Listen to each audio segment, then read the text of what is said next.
So now you'll see the stream come up pretty soon. Oh, sorry guys. See, I'll have feedback. Test.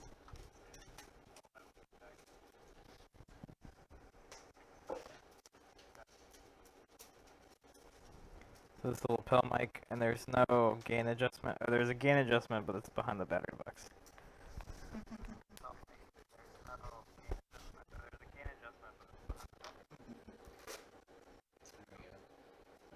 Ooh, I can get Jill to get some of the gallon bags.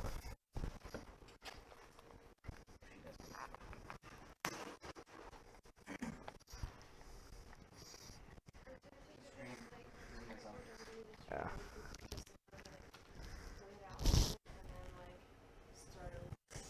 What about the ones that are already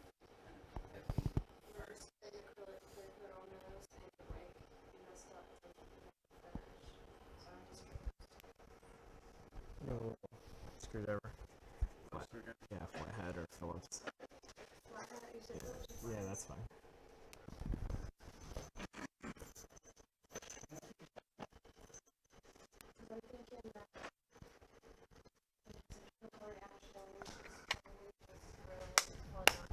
Okay, testing, testing.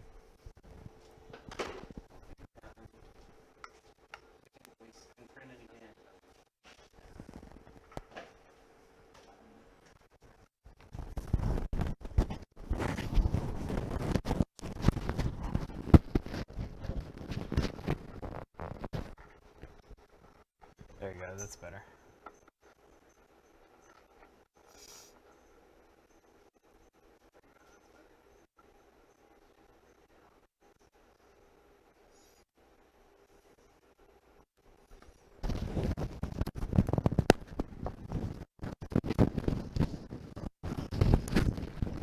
Sorry about that.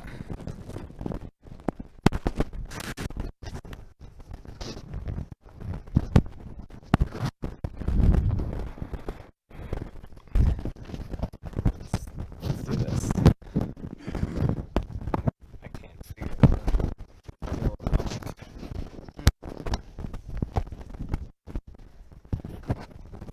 Oh, whatever. There you go.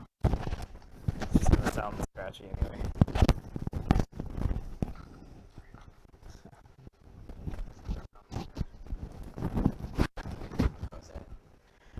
Yeah.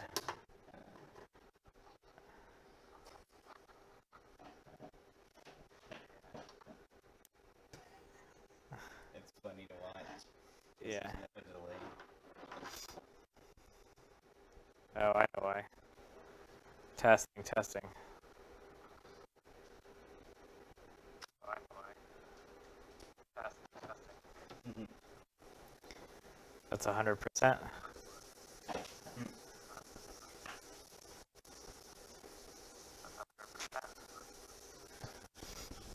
Okay. Yeah, the gain's all the way up and the mic's all the way up, so. Okay.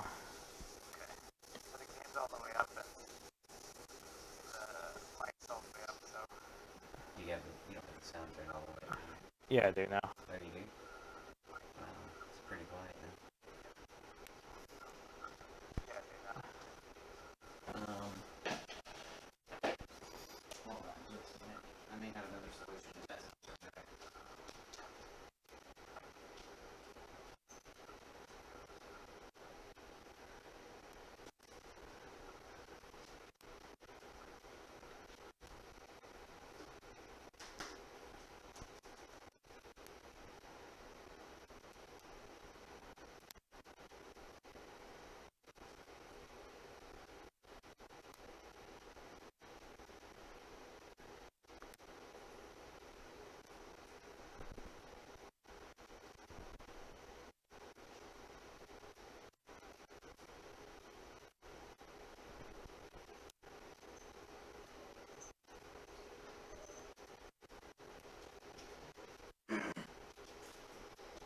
Saying if that's not working, we need another mic.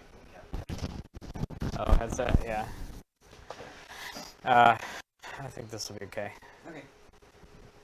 I don't think we need much for sound in this anyway.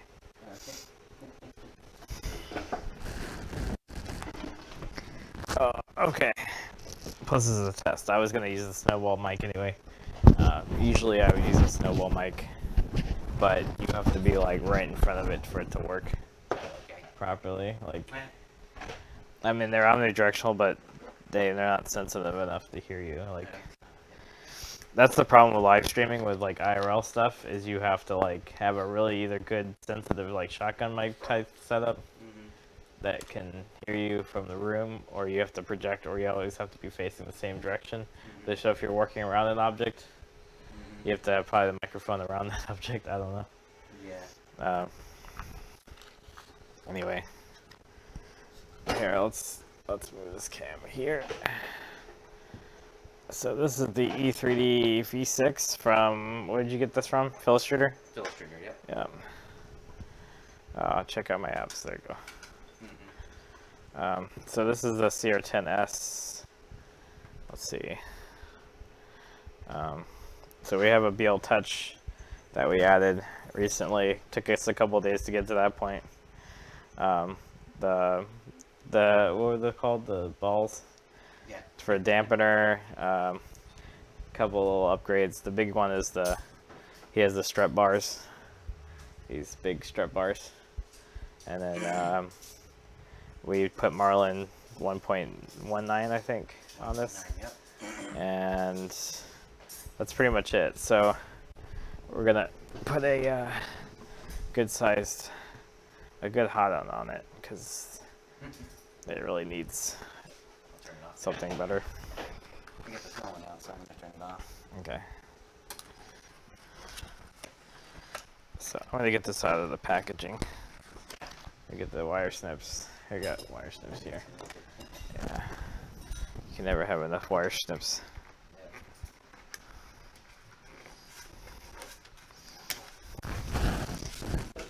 Sorry, I'm taking off my shoes.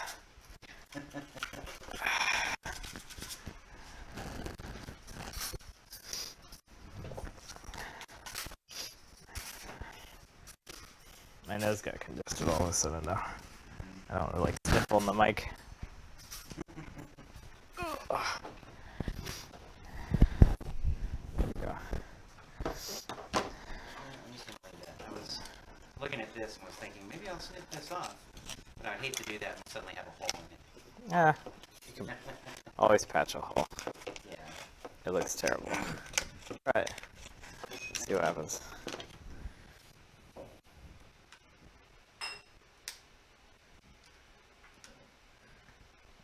Yeah, just got a hole in it now.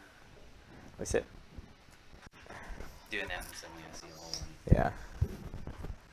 Yeah. So this is his first real PETG print. You can kind of see how much of a stringy mess it was. Yeah. It turned out pretty good though for being a kind of a first try. And you know, as long as you get the first layer, which is really squishy, and you use the brim, it turned out good. But we're both kind of learning Cura, since I'm experienced, but I don't know Cura that well.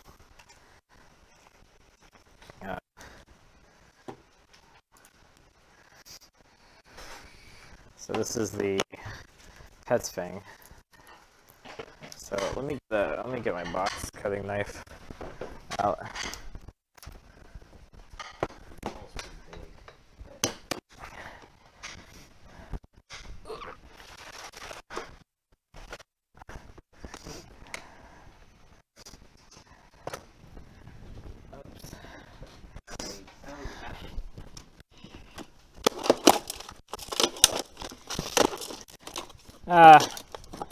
I don't think it's a big deal. It's not really more pressure. It's having the it's the flow, right? So if the hole was at like the bend point and they're here, it would be coming out there, but I don't think it's gonna leak that much.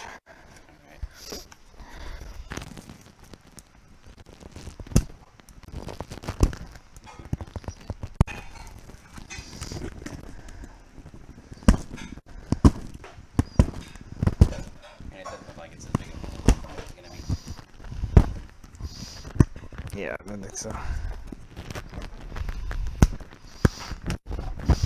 Always point away from you.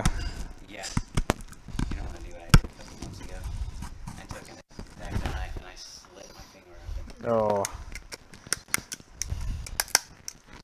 It helps to have, what do you call it?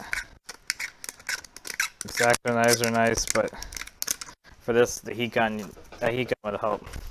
Yeah, Or I don't know what I did with mine. I went somewhere in the mood. clean up this. So I've printed PETG quite a bit, but really on my preset it turns out fine. Really?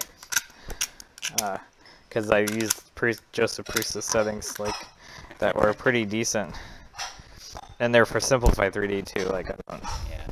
But I've modified some things like Inland uses their own temperatures. Yeah.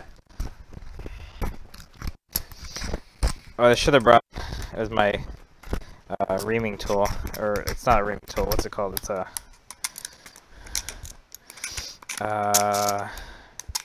deburring tool. So it actually removes like flashing on the edge of a material. Oh, really? Yeah, or burrs. If you're cutting material, like cutting metals, you'll have a little bit of a sharp edge to it. You can kind of chamfer it. So that way, this doesn't have this crap. Comes right off. Yeah, you gotta have a few perimeters on this, so you don't have to really be afraid of breaking it. But you can see some weak layers, like you see gaps in the layers, which means it's where it either jumped over and had too much extrusion or too much retraction and pulled the thing, or the temperature, or it just didn't hear well, or the extrusion rate wasn't consistent. Yeah. Like it wasn't consistently extruding. I probably should have turned it. I think after this upgrade, though, I think we can dial this in to make it look probably better than my prints. My prints were pretty bad because I left the filament out, and it's hard to see on this cam, but it's not bad. It's just rough looking, kind of. You can't see it on black, but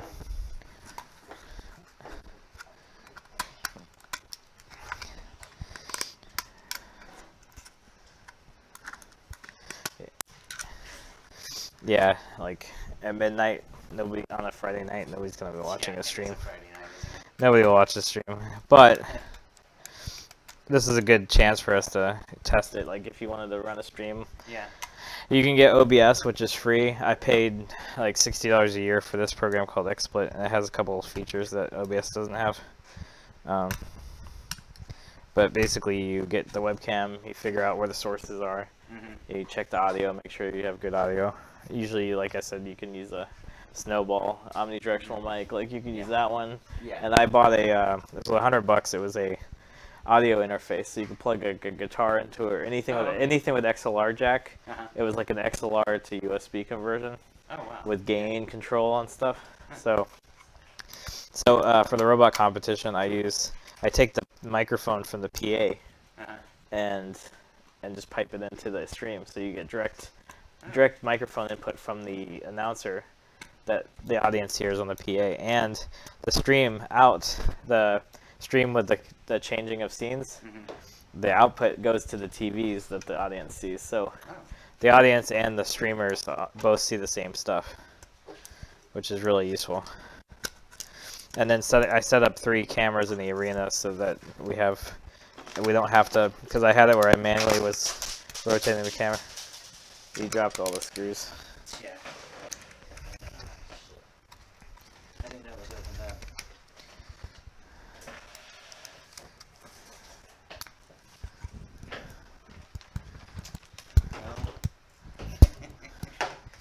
To get the front for screws.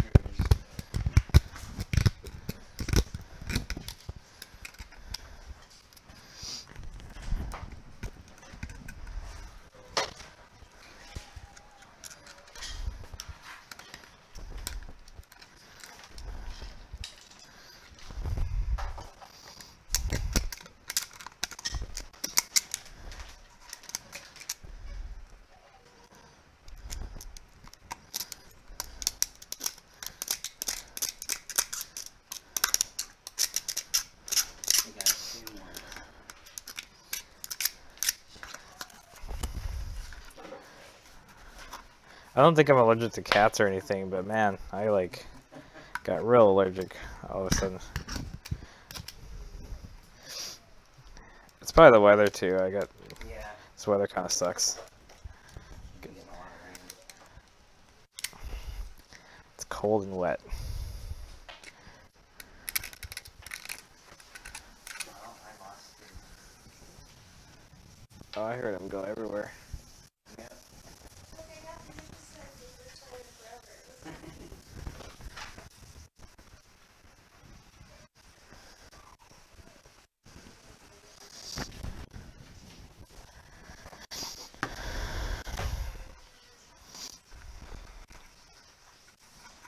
missing two. So.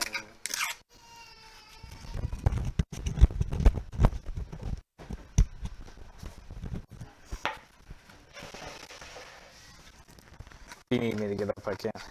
What's it? If you need me to get up, I can. Just. Let's try this.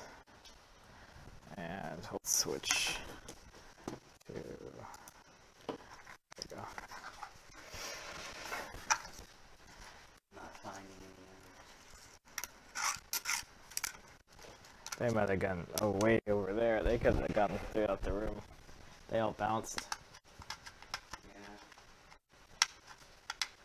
I think they ended up here.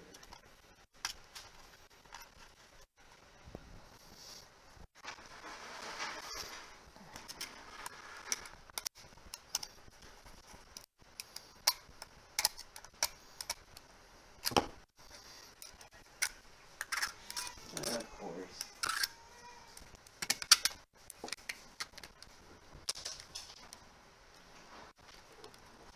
Yeah. I thought maybe a screw came over from here.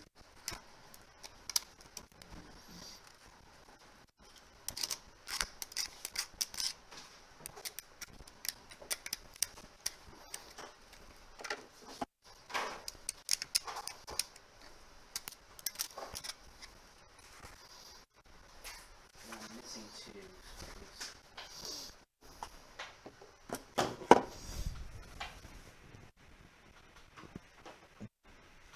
Could they have gone here, here. Here, my backpack, this thing. What was that? That came over here. There's one. Was that one of the ones that fell? I think so. And then somehow. It could have been over there, like there's. This floor is terrible for that stuff, I'm sure.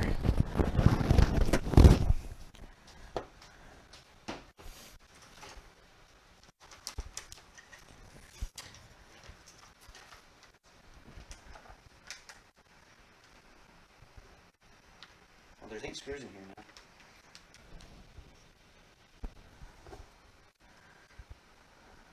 I think we found them all. It's a miracle. So this is the Bontech. You can see there's gears in there. It's probably out of focus, but here, let's go deep. Yeah, you can't see that. Sorry, this one doesn't have autofocus.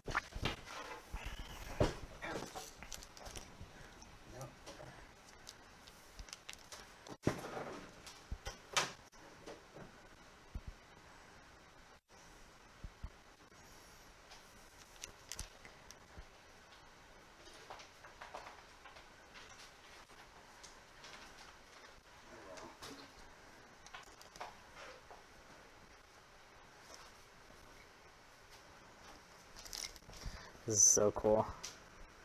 They make the body of these things with a 3D printer, but they use an SLS nylon 3D printing.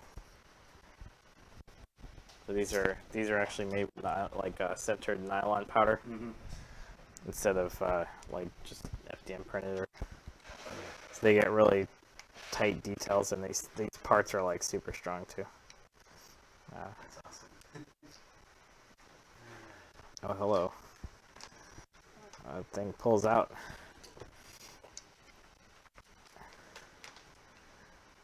Man.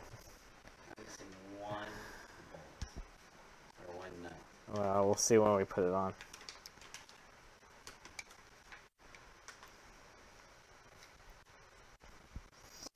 Huh.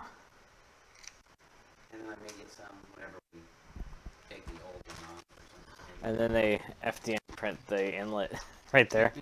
So you can see it's FDM printed right here. And then this is nylon centered. Yeah.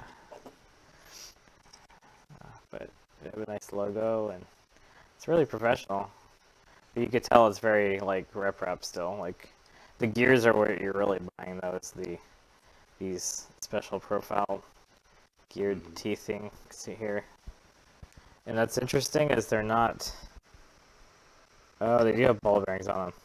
So they actually have ball bearings built into the roller here, the idler, and then this side has ball bearings as well. And then the actual gear is what drives it, which I'm imagining is probably pressed on or something. It's just a standard nylon gear though, which is weird. So you don't have to worry about wear, I guess. But it's also cool that they put a cutout for it, so if you want to advance the filament, you just can turn the gear. Well,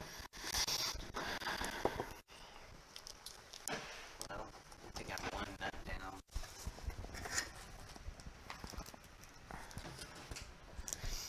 And there's 4 little screws and nuts here for something. Oh, okay. Yeah, but that's for the Bontech. That came with the Bontech. Comes with a fancy sticker. Yeah. Okay. So what do we want to do first? Bontech first? Yeah. Since I lost a nut or two, maybe. So we can see how much I lost.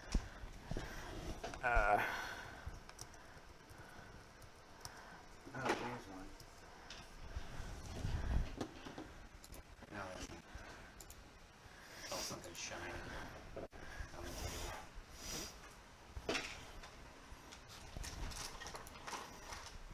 Okay, installation guide.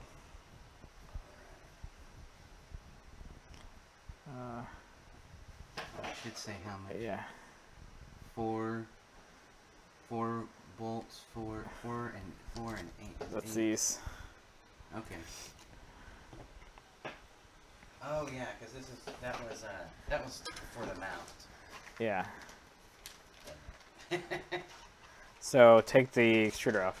Okay. Here, rotate this. Rotate the whole printer. You can unplug stuff if you want. I'll move this. Ugh. Sorry.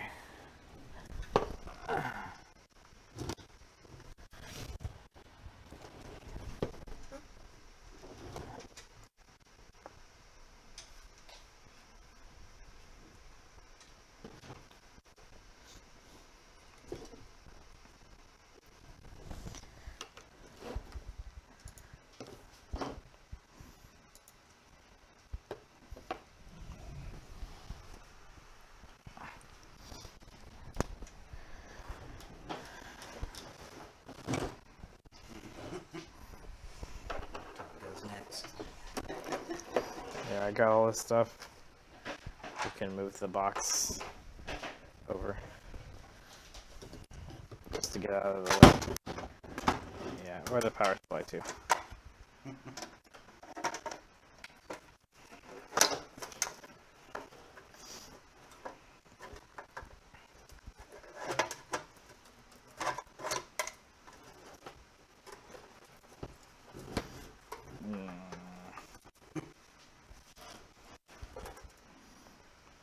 That's making me nervous. It is. Yeah. Put the control box, like, so you can get it over to that side, or watch the cable. Yeah, you might have to go this way. This is why I like to have lots of space all over the place. Because I hate stuff being on top of it. Yeah, we're gonna have to untangle all that anyway. So, yeah, go ahead. There, I'll just do this.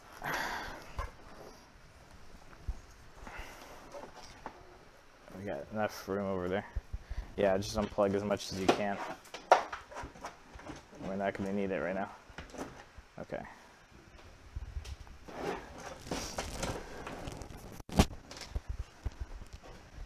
Okay. So I need some hex wrenches.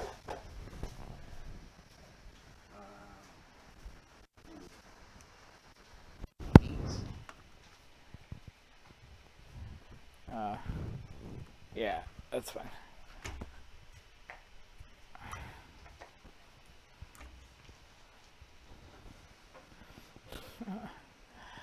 There you go. That's fine. There. That's a great view. Okay.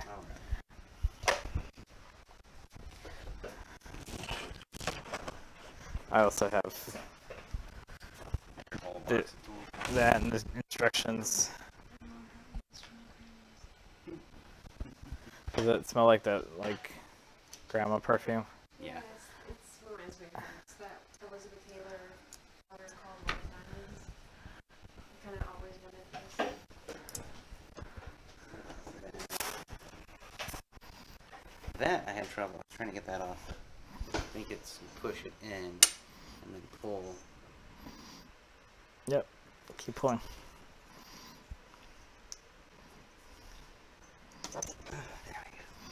Yeah. And these get loose. So everything should be tightened on Chinese printers is what my motto is now. It should be tightened unless your z-axis ends up binding. Then you're screwed. This is annoying. Okay. Because it's compressed.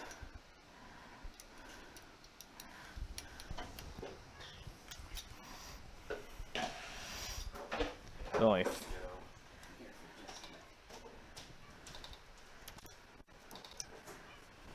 Can you give me a drink too? Yeah. You got the orange drink? The purple stuff. That commercial. Oh. We got Sprite. We got orange drink. I think it was a commercial for Tang. We have juice also. What would you like? We got juice. We've got 7-Up with Sprite. And orange soda. I could go to the store and get you a drink. Oh, that's fine. Are you gonna go anyway? I'm going anyways. Okay. If you want me to pick you up a drink of your choice, I'm getting a peach Fanta personally. Okay. This peach Fanta is the best drink ever. I don't know. Just Text it to me. yeah.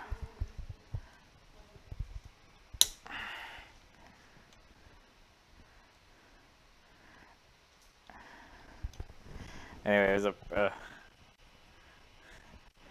it's a commercial for Tang, I think it was. There's Tang or Capri Sun, and these kids, they open the fridge and they're like, "What do you got?" And I got orange soda, I got the purple stuff, you know. And I think I've seen that. and like, oh, you got Tang. It was something stupid, like very 90s. Here's a drink in the meantime. Oh, I like that drink. There you go. That's fine. Sprite's like trying to be like healthy, but it's not. It's just soda. You feel like you're trying to be healthy with that. It's healthy in the way that you're not drinking artificial dyes. I guess so. It's not healthy in all of it. Yeah. Caffeine free.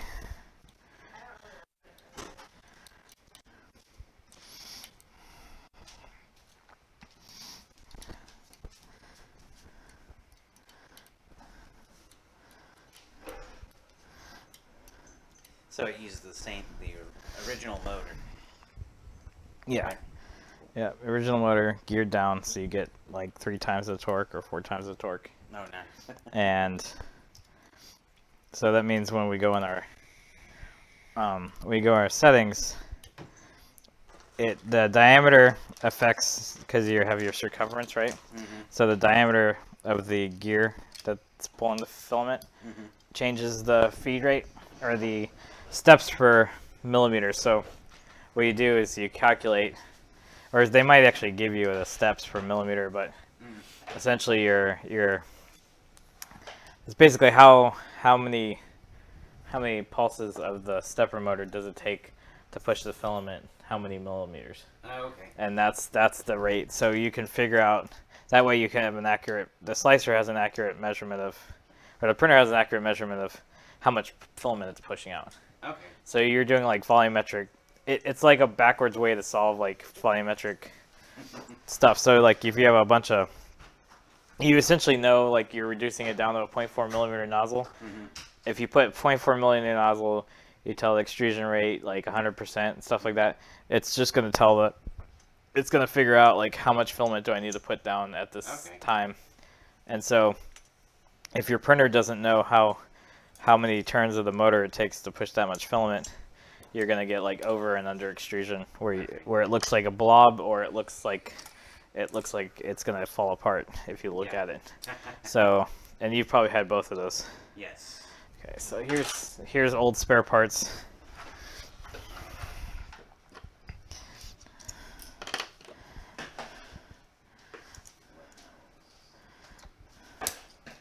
All spare parts are going in the E3Dv6 box. Okay.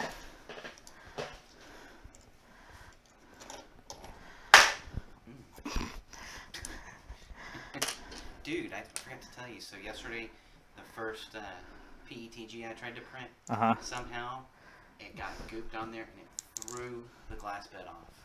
Huh. It just pushed it off. Yeah, we were asleep. sitting in bed.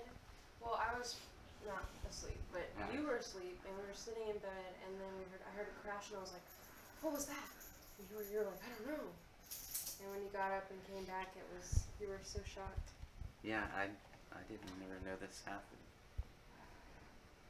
I'm so glad it didn't break. Yeah. That would have been some. What'd you stuck on? A clip. Oh, clip. Okay. Or a screw. If you find a screw with your feet, let us know. Yeah. We're missing a couple. Okay, so we use this motor. And what you can do with this is you just remove that little brass thing.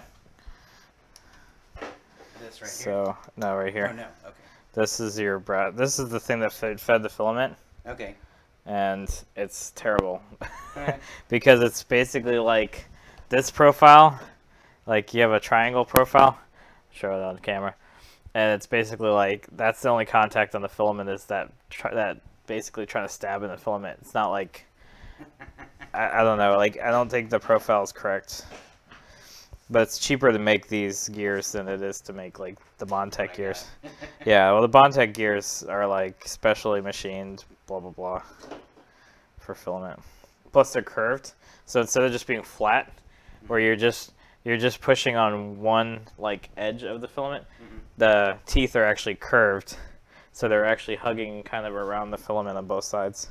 Okay. Like they said, it's so strong that it was able to pick up a printer. Like the film, the spool got jammed or something on like they had a spool hanging from a rack, and it got jammed, and so it just pulled the whole printer up. Oh my gosh. Yeah, like 15-20 pounds worth of force. So, like they said, you get to the point where you'll actually bust open your nozzle or your hot end before your extruder skips a step, which is a good and a bad thing. So if your nozzle jams, I think the Bontech is, well, oh no, that's the thing. You'll still strip your filament, but it's way harder to strip your filament when it's biting it from both ends. Yeah. But you'll strip your filament before the motor steps. Because that's the problem where you hear that little click, click, click, click, click. What it was doing to me that way. Yeah, so here's a spare part. Okay. So I guess you need this. Yeah, I think so. That's a pretty clean print. And it's done with a nylon carbon fiber. I could feel it. It's real rough feeling. This is the mount. So this way? This way. Maybe this way? Oh, no. This way? I could look at the instructions, but that would be too easy. Yeah, let's look at the instructions. Here. Maybe like. Oh, here's what's included in the kit. 4 little screws. Okay. So let me see it. Like that. Okay. So this didn't come off enough? No, this is. Yeah. Not able to come off. Okay, so use the new gear included in the motor. Important, doing the orientation shown. Okay.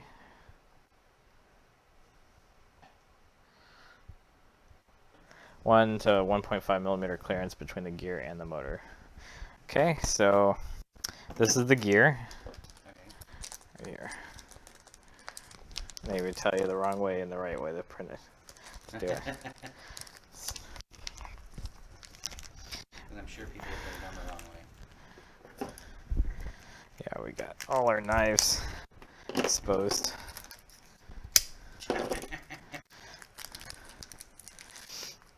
I mean, I guess with my job, I don't. Cutting yourself is an inconvenience. Mm-hmm. You're like, man, I gotta just tape myself back together and keep going. kind of. Yeah. I mean, I don't want to get infected. That's like the worst. I got burned by a motorcycle, and I got an infection in my leg, and yeah, that's the scar. So I was first time I rode the motorcycle. Of course, it's Arizona, so I was wearing shorts. Go to pick up my motorcycle for the first time. Never rode. I mean, I rode the motorcycle in the riding course. I did a safety course, and the clutch was really goofy. Like it kind of had a really bad catch point. So I stalled it. I popped forward, stalled it. I like dropped it, and then I tried to like hop off of it, and my leg like flew up and hit the exhaust coming right out of the thing, and so I burned myself. Like 3rd-degree burn. Like it looks like an oval, like that. I was gonna get a tattoo around it, like something funny that would be a play on it, like a UFO or something with a little like UFO. Yeah, UFO beam. Snake bite. Oh, that's right. My dad's girlfriend, Sharon. She had my dad and I built a Shelby Cobra kit car, which is really cool. But it has side pipes, and the side pipes are exposed. And so you always say it's funny because you just watch the pipes, watch the pipes, watch the pipes every time a people goes out. And sure enough, she burned her leg. So she got a tattoo that has a cobra snake on it, like where the burn was. Yeah, so it's fun. So 1 to 1.5 millimeter between the gear and the motor. Looking at that picture though, it looks like I don't know where they're referencing the height, but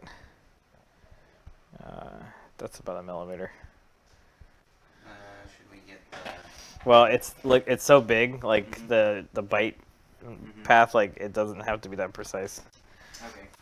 I was gonna say I've got the calipers will be useful in the future. well, I've got them.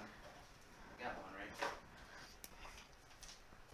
The other thing I just thought of is that I'm doing this keyboard meetup tomorrow at noon, and I probably should be about around 11. So if I don't sleep tonight, like, I'll take a couple-hour nap on your couch or something. Oh, yeah. And then probably just come back and finish, if you don't mind, tomorrow. Oh, yeah. Because this is going to take longer than you expect. Yeah. But that way I can leave all this stuff set up. I don't have to, like, tear it all down. breaking them. If you don't mind, I don't know. No, that's pretty fine. If the kids aren't going to come in here and play on They it. can get out of the room. Got the baby gates. It sounds like a political, like, conspiracy. Yeah. Babygate. Oh my gosh. Well, that's what our current situation is now. Yeah. Nobody watched the live stream. Nope, nobody. No one. Still. It's midnight. Like nobody's gonna watch this. They're gonna watch it like 6 months later, and then they're gonna get to like an hour in after we like tap on the mic and try like all the chaos, and then they skip to this point on the video, and they're like, "What the hell are they talking about?" Anyway, Baby so gate. baby game.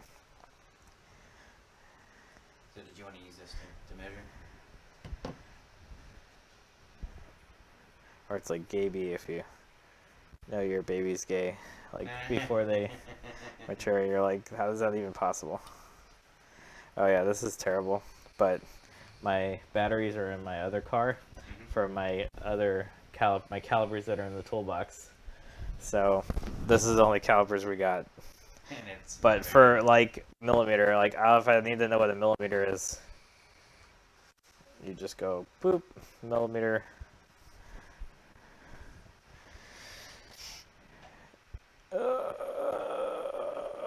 Yeah, that's probably fine. Okay. If you have a CR-10S filament sensor, we have integrated housing, sensor mount, unscrew. The two screw M3 screws, which is, where's the sensor? Where did that run off to? Here it is. It's, I think you just unscrew these. So There's 3 there, so we may recapture or reclaim a screw. well, yeah, I think they just reuse these. What I mean is there's 3, so and it looks like there's only 2 on the. Oh yeah. That holds the lid and the micro switch together. Remove the micro switch. Cool. So I do give them a applaud that they like injection molded this crap. What I would like to do is I would like to get a hold of an SLS nylon printer like they used to make the Bontech gears and make the whole printer out of that stuff. But that stuff, that powder is like I think $100 a kilogram or something. Oh god. So you, but also the worst part is that you can only use 50% of it. You can only recycle half of it. So because SLS printing, you basically take a batch of powder that's really super fine, like you breathe it, it gives you cancer powder, and you heat the whole chamber up just to the melting point, or just to the transition temperature of nylon, which is really hot, and then the laser comes by and actually melts the nylon into itself, and then We're in the bedroom again. you can borrow mine if you want. These super fancy. So I have to buy. All my shoes are New Balance because I have wide feet, like 4E feet. Like nobody makes shoes for 4E feet. So except for New Balance, and all the other shoes look like diabetic, like old people shoes. Oh, yeah. They're like white or black clogs, and they're ugly. So I just buy the best looking ones I can for.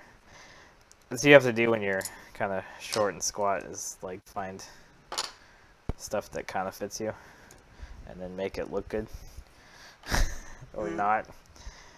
Just have to make it. Yeah, or just don't do live streams and then nobody can see you.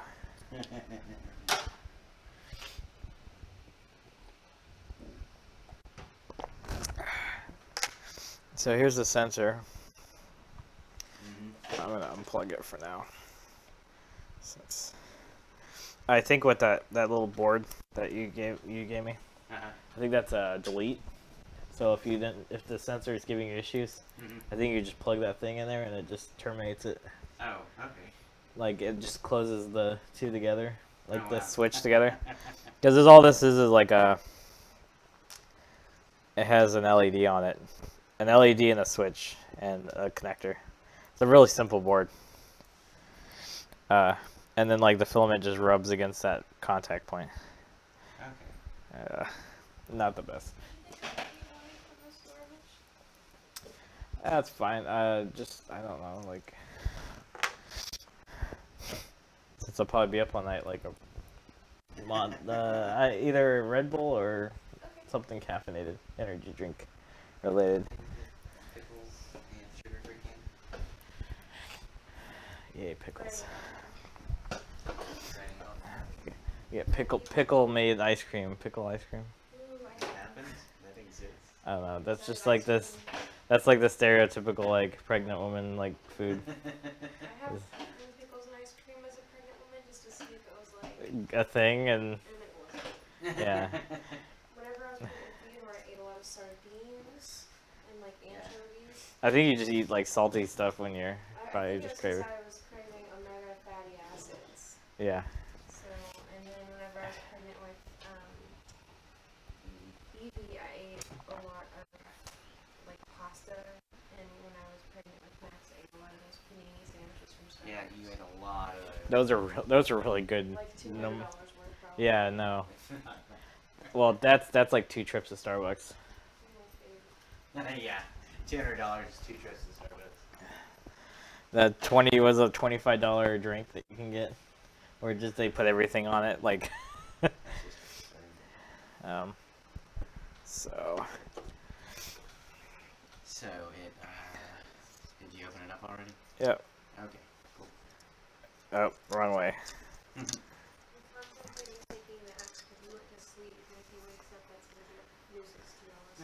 it's fine. If he wakes up, I'll get him. What's that? Oh, I just got this alcohol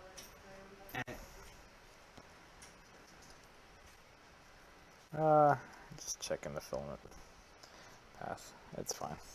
God, this is such a nice print. Which is funny because I printed the same material probably. I think it's Nylon X or some carbon fiber nylon. And mine looks terrible because the filament wasn't dried properly. So like everything that requires drying filament requires drying filament. Yeah. Oh, if she's going to get the Allen size bags.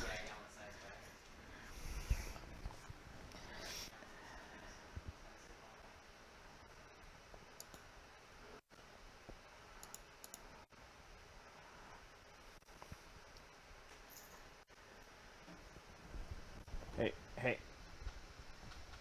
Down.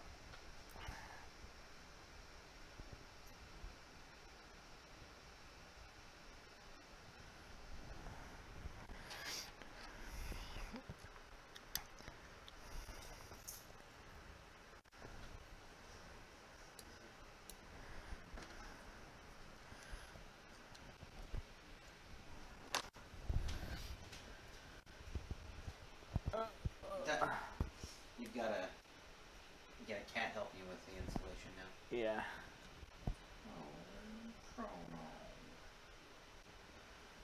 He has blue eyes, so I named him Frodo. I don't know if I told you that already. I didn't know about the blue eye thing, but that makes sense. So these Bengal cats, the sill lynx, they all have blue eyes, or they're not purebred.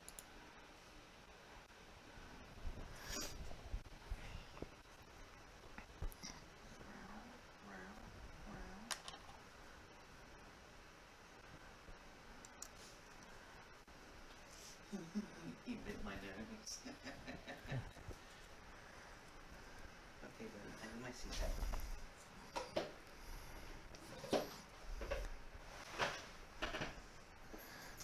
The other thing I learned about nylon, well, 3D printing tricks of the trade. Nylon inserts are your friend. Nylon what? Nylon inserts, like, get a small nylon insert. Not nylon, I'm sorry. They're brass inserts for screws, but you can put them in nylon. Oh, okay. Or you basically what you do is you you get the little brass insert in the hole. Oh, there's a piece that goes over that. Where did it go? Yeah, right here. Here it says.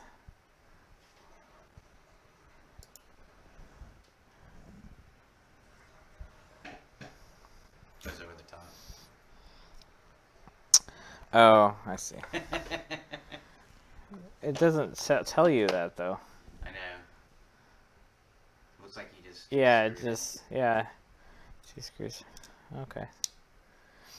Because that would be a lot of screwing into that, like threading that in. Mm-hmm. That's what. Yeah. So threaded inserts are nice because instead of having to like use a lot of effort to.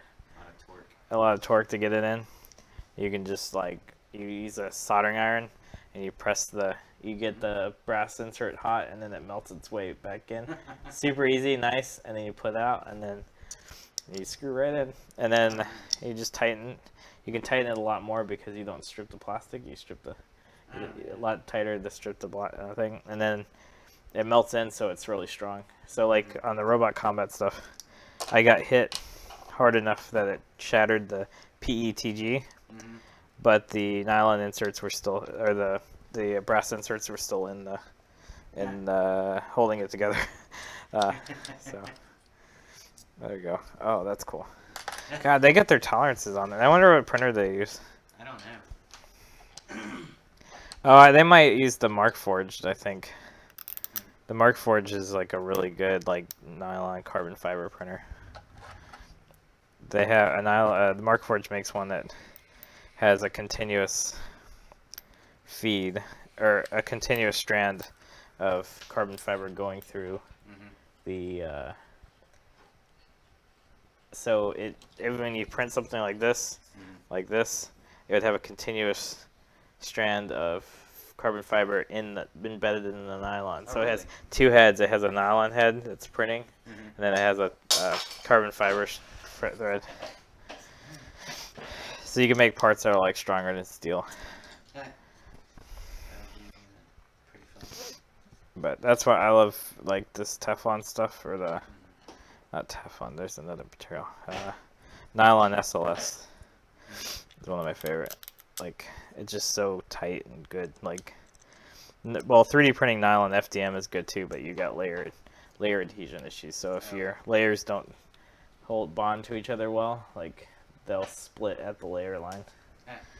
So like if I tighten too much, this will like split apart, and you know. But it's your engineering is for us figuring out how to, you know, strengthen things that you need to strengthen.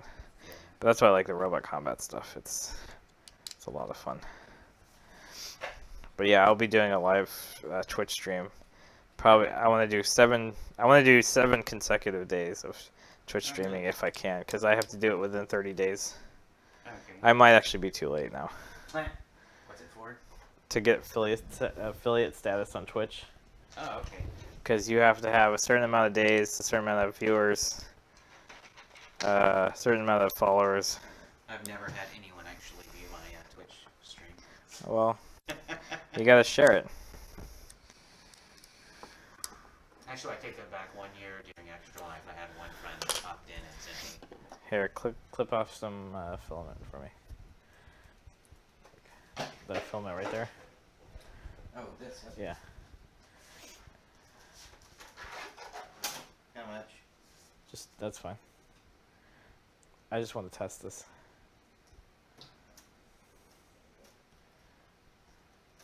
So the trick to not have that happen is to drill a bunch of holes in your spools.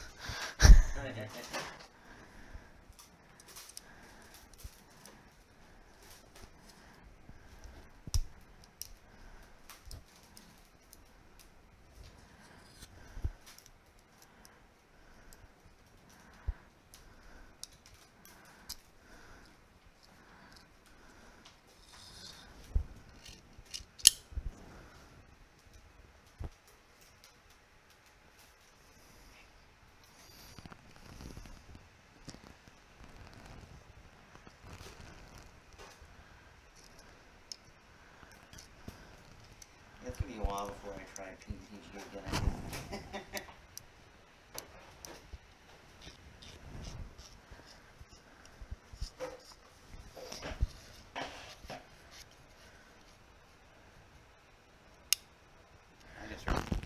Yeah. So when is he's playing October 30th? MC. Front a lot, isn't he? Or is it MC? No, it's MC Chris. Yeah. But that would be cool. That'd be cool if they we do another MC Chris. I should do Wilford again and go. Yeah. You should. That was so packed though. Like I wish I did it at a smaller bar. Yeah, it was crazy the number of people that were there. Okay, I think that's good enough.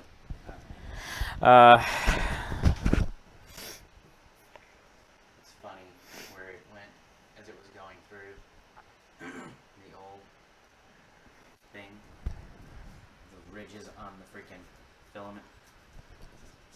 See what I'm talking about? The ridges. Oh yeah. Well, there's gonna be even more ridges with this. Yeah.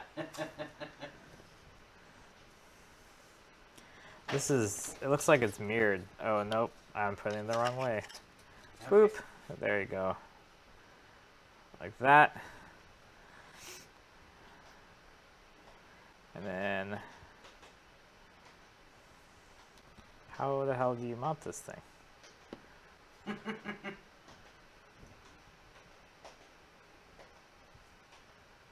Oh, you just screw it into the. Oh, okay. Place the extruder with the bracket and use the included M3x8 bolts. So here's how you test bolts, especially if you don't know metric. You get your calipers, you grab your bolt. This is why I love metric. Oh, what size is this? Is it M3, M4? Nope, it's an M3, 3mm. Oh wait, how long is this? 12, 13-ish. So that's 12, 14. That's a 14mm. And then if you want to be super fancy, you'd be like, here's 1mm exactly. And then you get good eyesight, and you look, and you say, oh, that's two threads for 1mm. What is that? That's a thread per every half millimeter. So now you know your thread pitch. So you need the 8, not the. Yeah, I don't know. Just anyway, that's so. If you don't know what it is, measure the diameter. But the problem is mixing metric and SAE together because they all look pretty similar, but they're completely different. Like an 1/8" screw looks like a 3mm M3 screw, and they almost look like the same pitch, but they're not. That was the problem I had with the robot combat thing. Was the robot had like 2 different types of. So I did lose 1 nut. Oh, I don't think we nuts. It looks like there's only just screws. Okay. I guess. Although it's not the same kind of nut, but I've got some M3 nuts here for the hot end.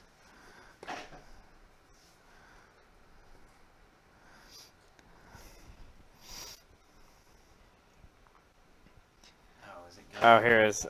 Be careful and guide the motor gear into the extruder so that it has the correct position for the white gear. Tighten the screws all together. So I'm wondering if I take it apart like that, if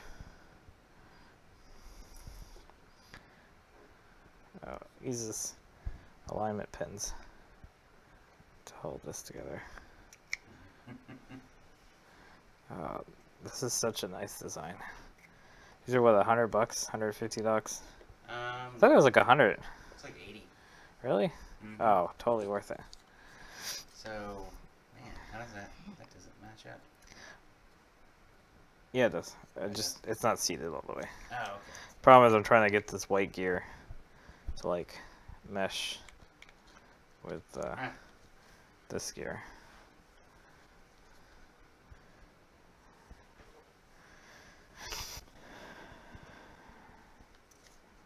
Here, let's do this.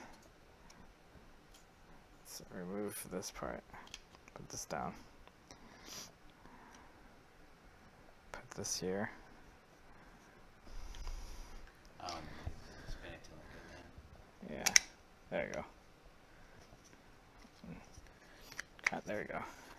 Alright. Now it's meshed and now so it kind of falls into place, but you gotta make sure that white gear like meshes with because there's pretty much no adjustment. Okay. And it's also screwing. The screws go all the way through the bracket, all the way into the motor. So you gotta make sure that you're even getting to that point.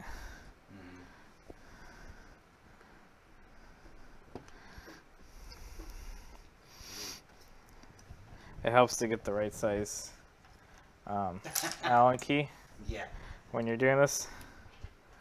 There we go. Oh my god. This is what I do for a living too. And I'm like, that's why I can't do my job when I'm like tired. So I just chugging Red Bulls, get through it. Yeah. Do your 8 hours. Quit, go to the hotel room, crash for 12. Go back to it. I gotta get new batteries for this. Anything while I look? Nope.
I hope that works.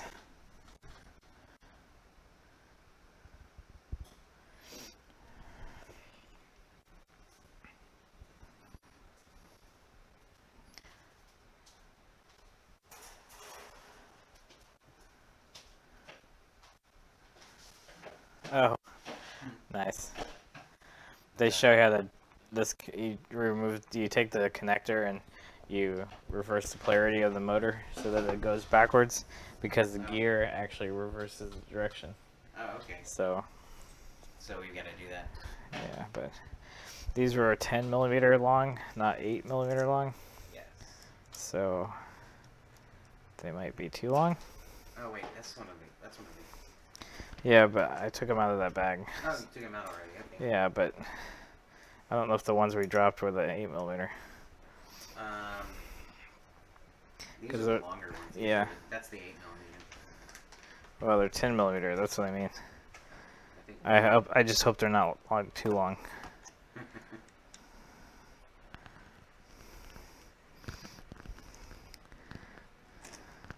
Oh wait, these are 16. So those wouldn't be the right ones. I thought we got them. Oh crap.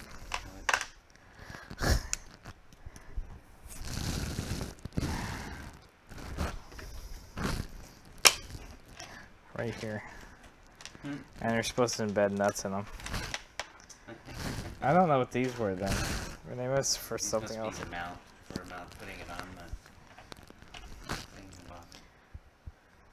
Oh, do you have to take it all the way off? Yep. Oh,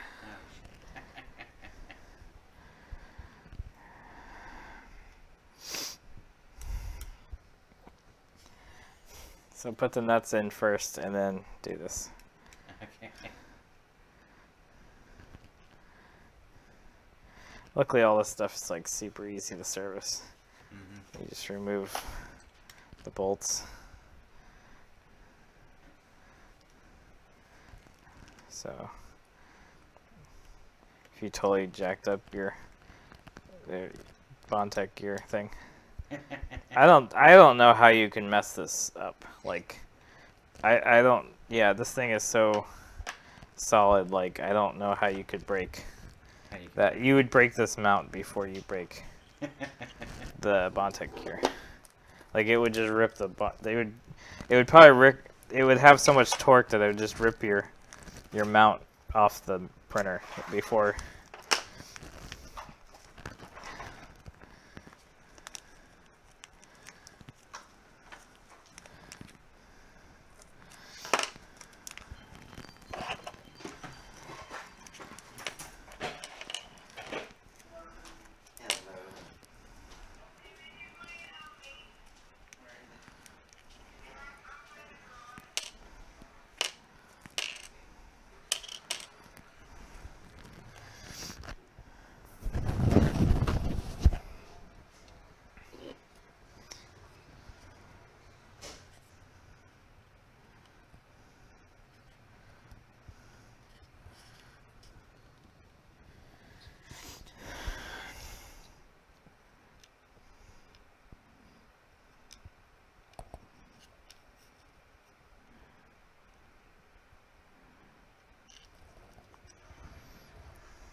Yeah. So we're talking about like threaded inserts. This is one way to do that, is to basically you undersize, or you make hexagonal cutouts, and then you just press your nut in there, and it works. It works, but it's super hard to it's harder to design for some things, and it's hard to get the nuts in if you are you have to make channels, like sideways channels, if you're doing it in a block of something where you don't have access to the back of it, or a long screw. Yeah. So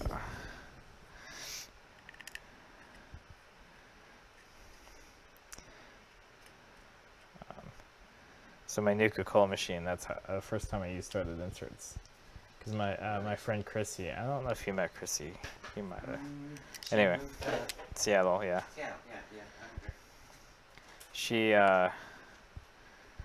She's the one that got me into threaded inserts because she built the BMO.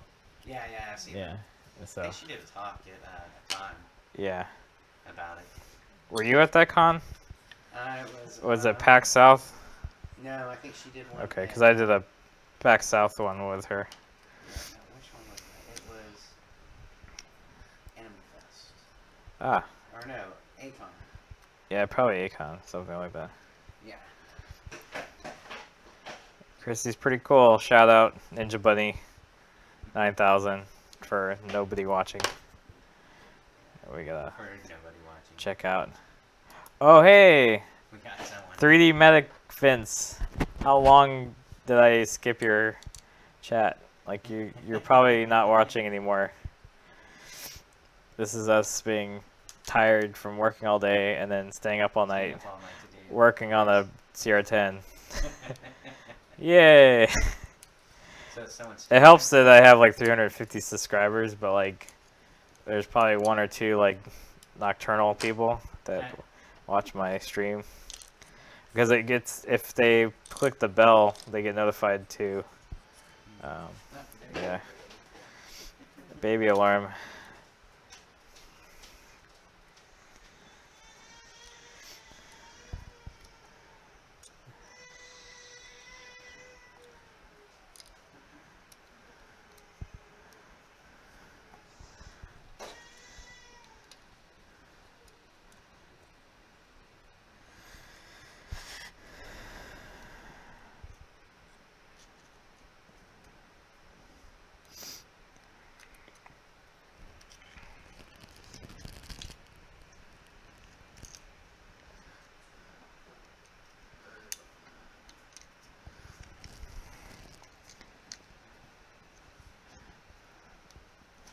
So, I will be doing the, what do you call it, box?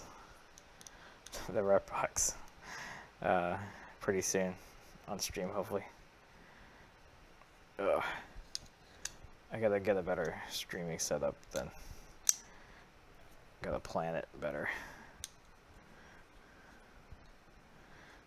I like this that they have. I don't know if you can see it, but it has Bontech's logo embedded into the print. And they do such a good job printing this, like you could totally see it clearly. It's just hard to do text. Okay. Now, let's go back in the settings, or whatever we're going. Put the motor like this. Put the Bontech extruder like this. Mesh the gears. Put the thing in here. Long bolt, long bolt. That all the way through.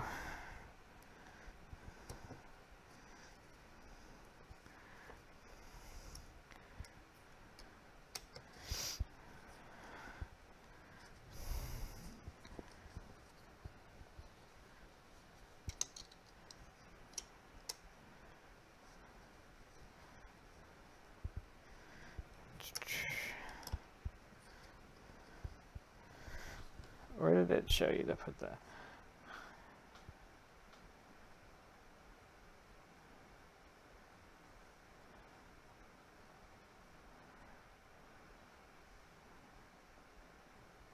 It doesn't show you to put the nuts in the instructions. It doesn't show you to put the nuts in the mount. Okay, that's good to know. Yeah. Hey, my stream just got 10 times better. There, we got baby. Say hi, baby.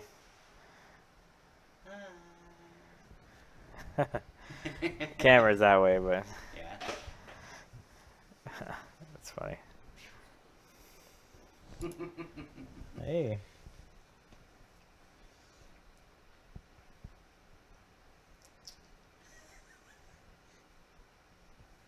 He's just so subdued. Mm-hmm. He's probably mesmerized watching me screw stuff in. Of course. It'd be funny if like he was able coordinate enough to actually use his pocket. It's probably too small. Yeah, it's not worthwhile. What was that movie, Two Men and a Baby, with like Burt Reynolds and Oh my god, I remember that movie. Oh my god. the late Burt Reynolds? Yeah. Yeah, When did he pass away? recently. Recently? Man, Yeah, I did not pay a attention. couple of weeks ago. That's unfortunate. Because I only know him as the Smokey and the Bandit, but Yep. if you shave your beard, Uh-huh. you could do it. You could be a Burt Reynolds. Shave my beard, leave a mustache, right? Yeah, Yeah, my mustache would suck. yeah. Space. Mine's all patchy. It gets weird. I'm not sure if I can be seen. Oh yeah, you do. You got the I yeah. got this space right here. I call it my anti-Hitler. Or the what's it the like the old kung fu movies where the guys have the real like Mm-hmm. defined, you know, a little whoosh. Yeah.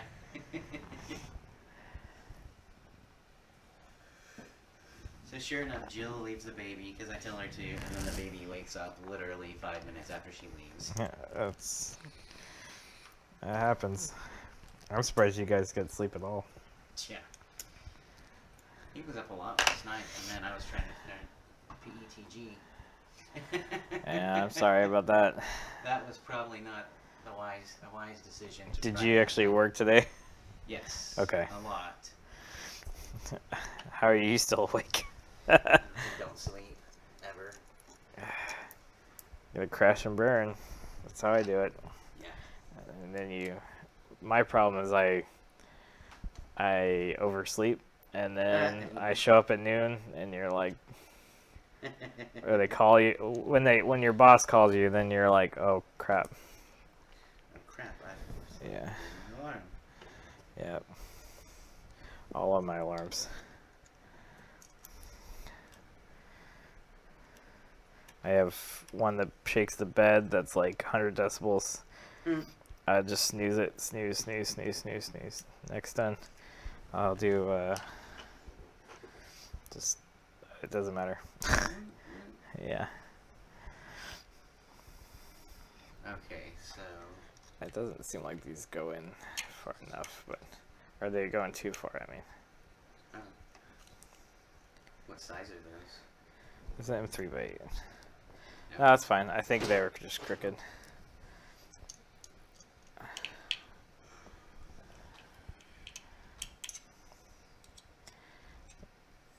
Oh, and well, it doesn't matter because we won't be using this. But yeah, today I got here at 9, or at the work at 9. And That's right. You messaged me saying. I was doing paperwork, and then they at like around noon they were like, "Can you go over to this place, troubleshoot?" And I was like, "Okay, sure." So they got me the part. I had to wait for. I was like, "I'll just take lunch until I went on with the part." So by the time I got there, it was like 2, and everybody, all the workers left as soon as I got there. And so it was just me and the owner and the operator, and we're trying to troubleshoot this thing, and I'm like feel super rushed. And I'm like, okay, because it was a plasma cutter, so. Oh yeah, that's what you're saying. Yeah, and they have a sensor, or they essentially what they do is the plasma cutter is a constant current. So you set it to 60 amps. It has an arc, and the arc is constantly pumping 60 amps at a variable voltage. So the voltage is supposed to stay steady, but it actually raises the torch up and down to compensate for the voltage.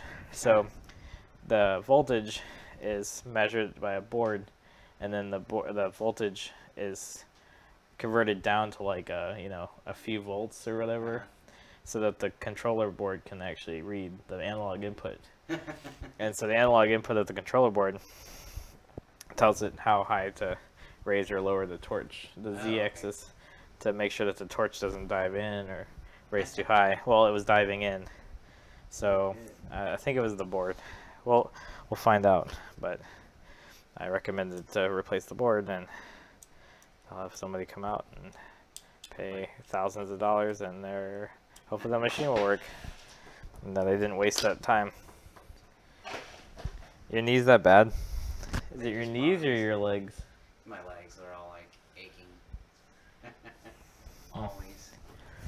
You gotta check that out, because if, like my mom, the neuropathy is really bad. Yeah, it's not that. It's just kind of like my muscles ache. Yeah. Oh. We're getting old. Mm-hmm. Gotta stop Sometimes that. I forget I'm not 18 anymore. I was always like, I don't know. Maybe everybody says they don't feel different, but I really don't. Yeah. I mean, I understand, like, it's weird being an adult because you don't have, because, yeah, like, you realize that you have real life consequences. Yeah. That's the biggest part of being an adult, right? Is you actually have, like, if you don't get food, you know, you'll starve. Yeah, like, you don't get a caretaker unless you get a caretaker, and then you just hold on to that caretaker forever. We need to do something with that. We gotta Yeah. reverse it. So it says,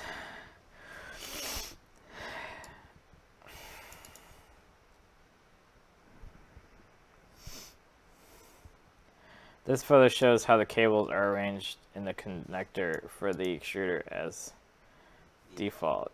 To change rotation, whether one of the two coils needs to be reversed, we'll move the two cables in the connector.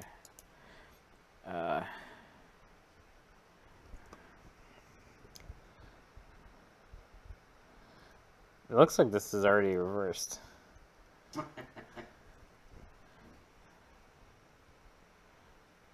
Oh, so if the motor is able to go forward and backwards? Oh, no, here we go. So this is, use a knife.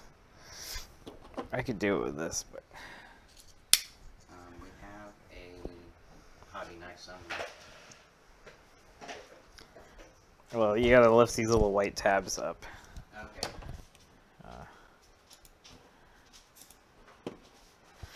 I'm not allowed to use it, though. A knife? Yeah. This is the one that I slit my finger open with. Oh, man. I was trying to cut some supports off of a print. And I used the X-Acto knife like this. Oh. Oh, God. It's literally split one of these fingers. Jill was all freaking out, and we almost went to the hospital. I'm like, no, I think I'm fine. I was bleeding the next day still, though. Oh. Did not tell her that. As long as you're not getting infected. Yeah. I was thinking a little super glue, and... Yeah, I wanted to use super glue, and Jill all got nervous. Because she's like, how do you know you're going to clean enough? You don't. Yep. I was like, well... You pour some vodka over it, and that sanitizes it. You get a little drunk in the process. Yeah. Well, it's pain numbing. Yeah. How do you know which one's pin 1?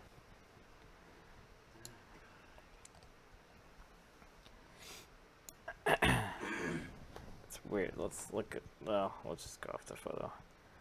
So it looks like that one's pin 1. So you pull this little white tab up. And pull the connector out. Okay, you were doing that the other day. Yep. There you go. So, 1 and 2 gets first. I don't know. I think it's 1 and 4. It repeats this position for cable and position 4. Oh, wow. So... 1 and 4 get reversed. Oh, it's this one. 1, 2 is empty. 3, 4. So that's this one.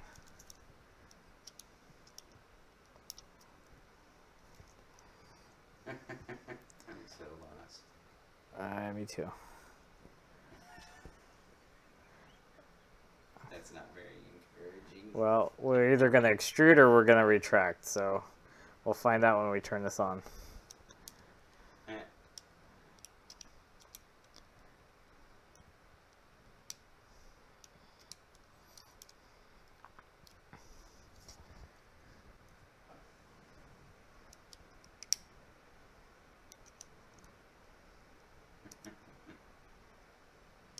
There we go. Now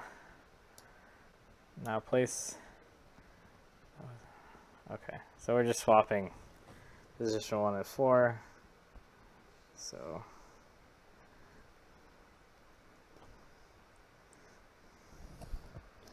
now I can't see. What these crimps connectors have is they have a little, like a little nub on them, and that keeps the connector from pulling out. Yeah.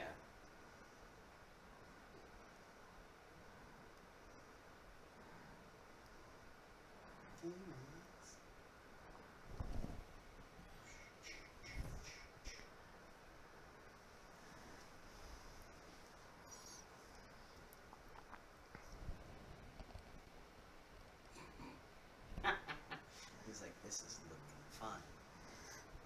Look at this thing. You know, it'd be weird if like you raised your baby with like a British accent, where you like you make him like watch all the Monty Pythons and stuff. Yeah. And then he like grows up to have a British accent, and then like, but then you just change back to being American accent, and then your kid's British. And then your kid feels like that. Yeah, exactly. I don't sound like mommy or daddy. Yeah. What's wrong? That's just like naming your kid something weird. You're just setting them up to get made fun of in there.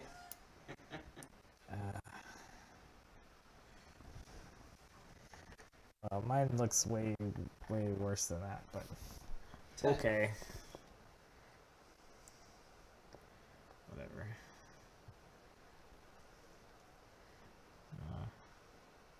Sure. I think that's right. Yeah, sure. Okay. I think it just twisted the cables. Okay. Now this cable is gonna go right here.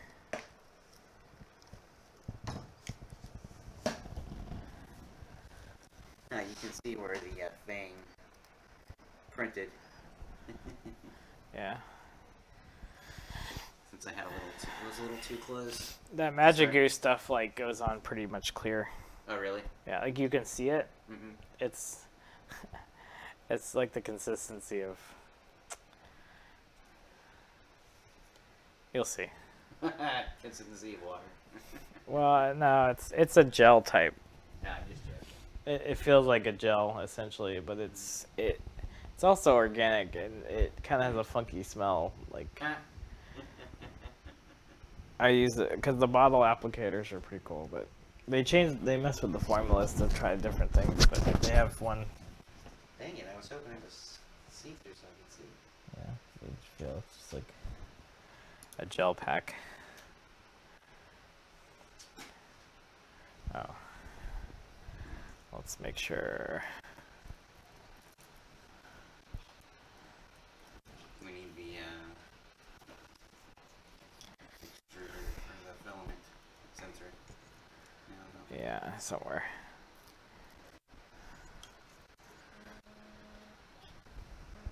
Is that my phone? Oh. Hold on. Hey, what's up? Hey, Yeah.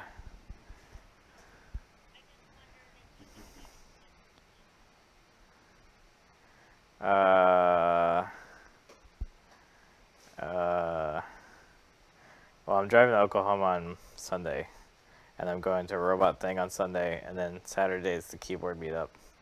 So,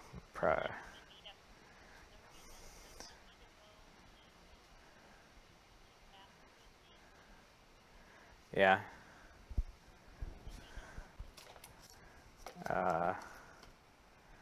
Okay. Well, make an appointment. Not between like noon and like after 6. I don't know how late they're open. What if you do Sunday, but you'd have to do the Apple Store somewhere in Dallas? I mean, I'd try to get there, but it'd be like an hour to get to that Apple Store. The one in...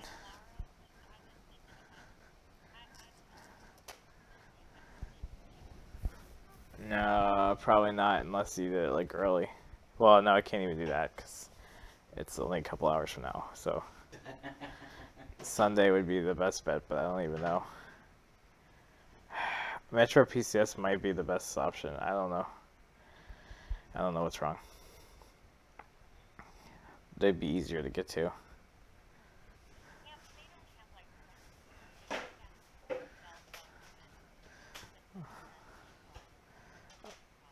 I know.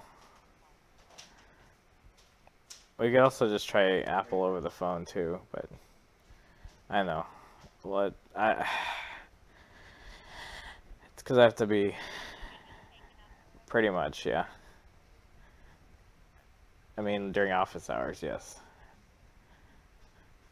I mean, I can do it Sunday, but I could do it right after the robot meet. Like that ends pretty early, so you have to schedule it for Sunday, sometime after like 2 to 4, later the better, on Sunday, and I'll try to come. Well, after Apple, like I just have to be there in the morning on Monday, so.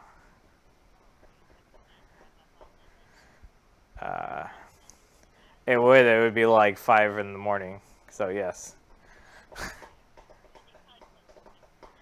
Yeah, but the robot meeting goes from like 12 to like usually around noon to 2 or to 3, and around there. So I think it's gonna be about 4 hours. Yeah, I can. Yeah, I can. I'm just saying, like, that's my weekend. So, okay. Like I said, the meeting's usually in around 2 to 3. So realistically 4. But if it's cutting it close, like I said, just try to get the latest appointment you can on Apple Store. If not, I'll do it. I mean, I just don't know. So, yeah. Okay. Okay. Okay. Let me know. Okay. I'll see ya. No, I'm at Nick's house. Oh yeah, working on this printer forever. He knows. Yeah, you can buy a printer. I got a couple options. Yeah. She needs a printer, so you'll go over there. Oh, you're talking about a 2D printer. No, I can't help you with that. Yeah, I don't know if I have the patience to teach you how to use a 3D printer.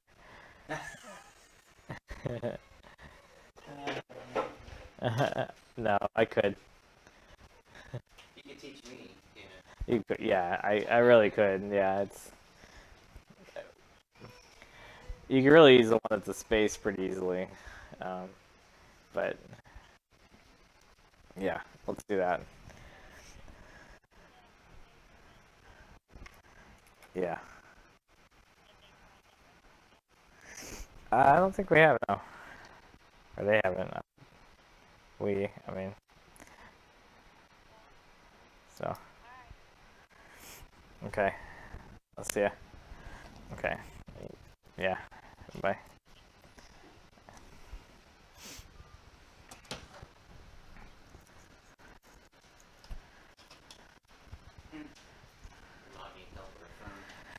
Oh my god, what a nightmare.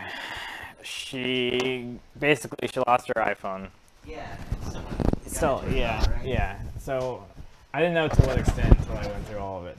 Oh god, was it worse than you thought? Oh well, yeah. Like he got the passwords for everything, including PayPal, which had his bank account information. So they were able to charge, buy something from bank. I think it was Best Buy, and then Best Buy reversed the charges, probably thinking it's fraud, which is nice. Mm-hmm. So luckily, nothing big got charged to her account, but it locked her out of everything. Okay. So eventually Apple recovered her password, or recovered her account so we could change the password. Yeah, you mentioned and that. yeah, so. Did she not have a pin or anything on her phone? Oh, she did, but that got changed too. Oh my god. Yeah. So she couldn't even do that. I basically, well, after they lost and stolen, once we recovered the account, I deleted the iPhone 7 from her iCloud account and changed the password, changed the iCloud account, iPhone 7, but bunch of other stuff. Like, I don't even know why I couldn't have deactivated the phone, like remotely wiped the phone. And I think they do. They actually will remotely wipe the phone. Yeah. If once, because it basically wiped her new phone as well when so luckily she didn't have that much stuff on it. But then I just reverted back the last backup on iCloud, and it had all her stuff. But what's funny is when I got into her iCloud account, it had app purchases that were like Bitcoin, Western Union, all these like money laundering apps or apps that he would have used to money launder. Oh yeah, he tried everything to try to like get all the bank account information, everything. Man. Yeah, it's insane. So, two-factor authentication, and don't use common passwords. Yep. Don't write your passwords down on a notepad. Of course. Remember, I work in it. Oh, I know. That's what I mean. Like, but it's things you don't think of because you probably heard this stuff. Yeah. Yeah. People like. Oh, social engineering is the worst. Yep. It's fun though. It's fun to do, but like, if you're malicious and you're good at it, like you can get away with so much. Even nowadays, even though we teach people, it's so easy to social engineer people. Oh yeah, because everyone wants to help people. Yeah.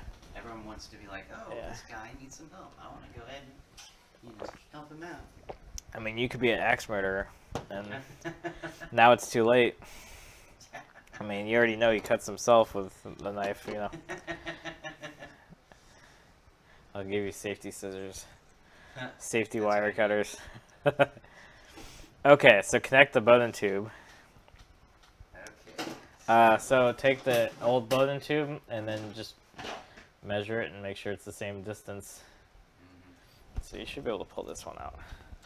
I wasn't able to. I tried, but I probably didn't try hard enough.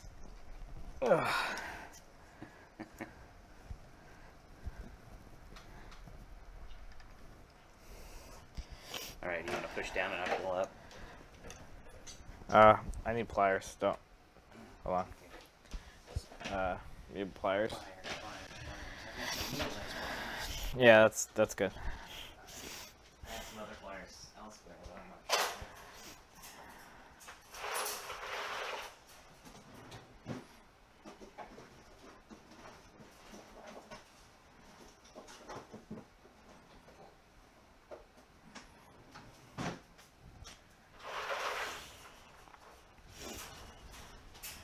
These work? Yeah. I think you just basically do this. Get some leverage on it.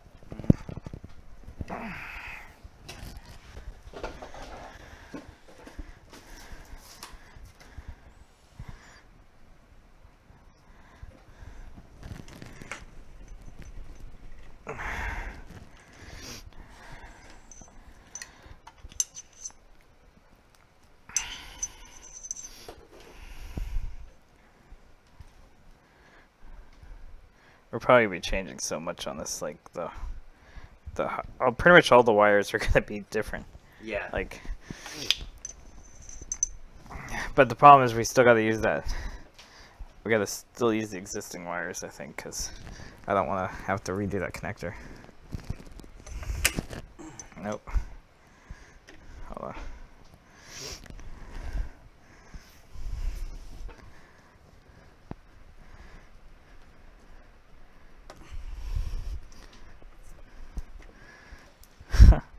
You gotta break the tube. It's not coming out. Oh, here. Let me just loosen it, can't take it off. Yeah, you could do it too. Oh.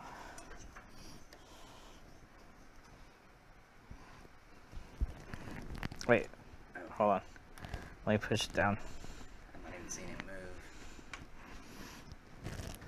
Here. Let's just do this. Just unscrew that since we're going to be changing that up.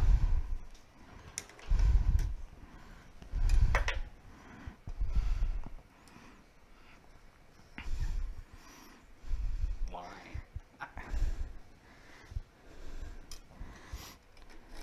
Well, essentially, I want to measure the length. This. Yeah. No, I mean, why is it impossible to get out? Because I'll show you. I bet if you heated this up, it would probably work.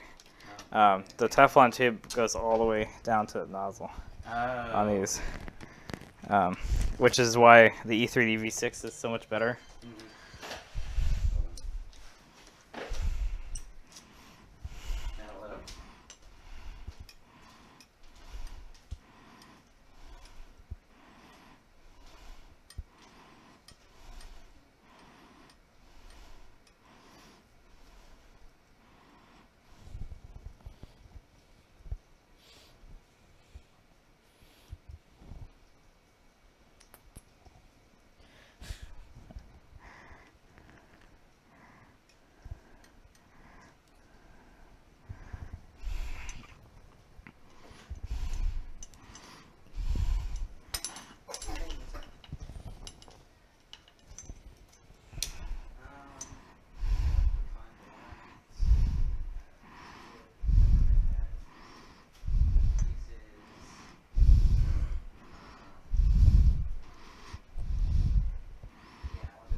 What do you say? Okay.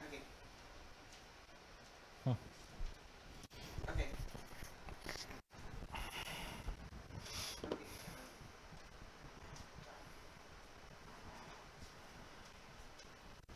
She's getting me some sugar-free candy.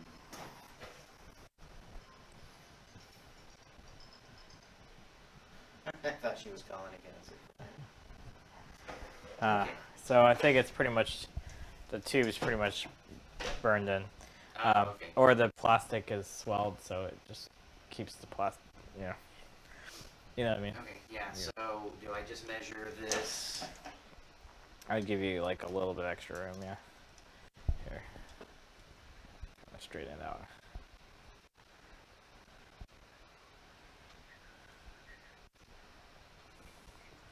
And then probably down to like, it doesn't have to be exact because we're gonna measure, we're gonna calibrate our retraction, essentially. But you don't want it to be too short, so. About there. Yeah. Which is essentially about half way,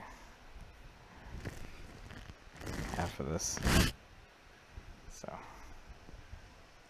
no, actually, let me show you. Because if you do that, you pinch the end. You gotta do it exactly straight.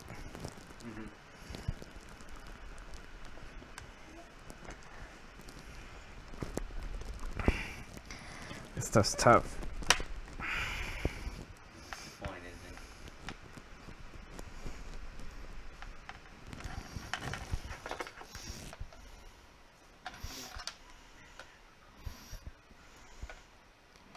We went the longer side, right? Yeah. Well, what's the one that's, yeah, essentially.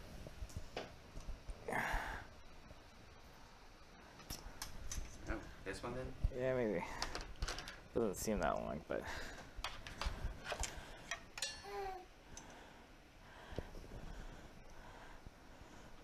Yep. And then take each end and get the, there you go. Kind of deform it back.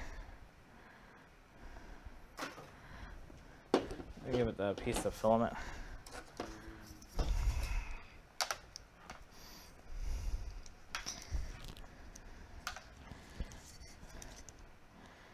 I do this.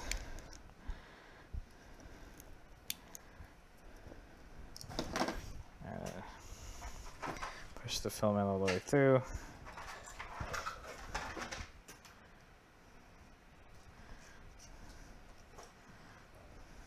Do we need this again? I need more filament if you can get. No, I don't think so. The E3D Hot has one, and the Bontech has one, or the.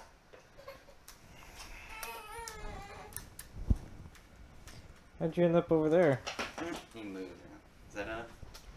Yeah, that's fine. What?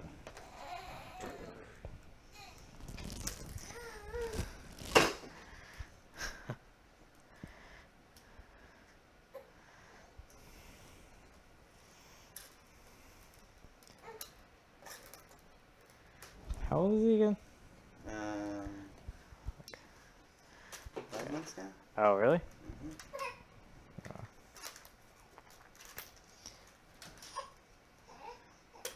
you go. Yep. And he's already starting to scoot around.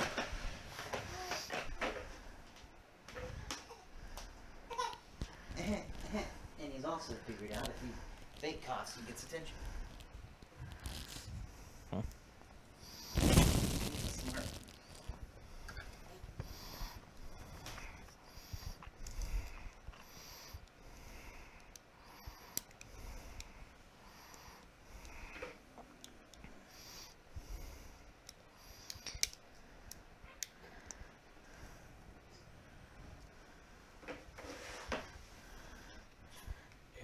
You can kind of feel, well, you feel it.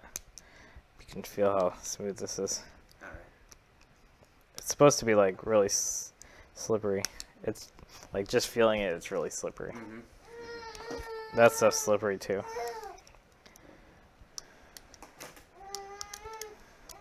I'm just cleaning up the edge to get it like. Okay.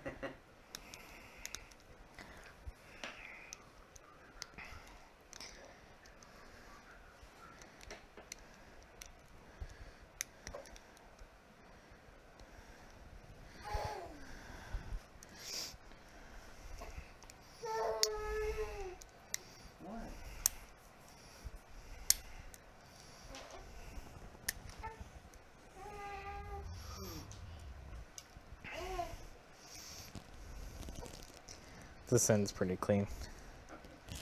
So.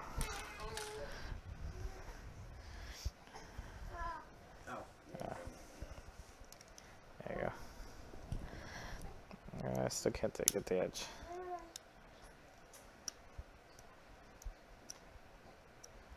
And then this other bit I can use for something else. Yeah, or your little other printer, your monoprice or whatever it's called. Oh, yeah. One how. The one that I never touch anymore. Yeah.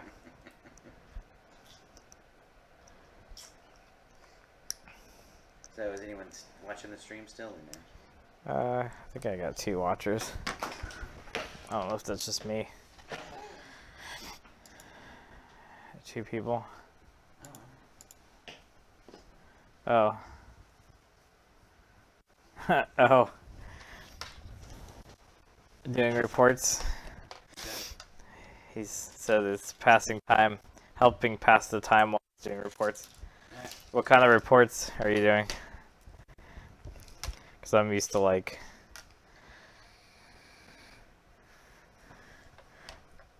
Well, I guess since you're a medic, according to your screen name, I'm assuming you're doing like medical reports or something. Like EMT.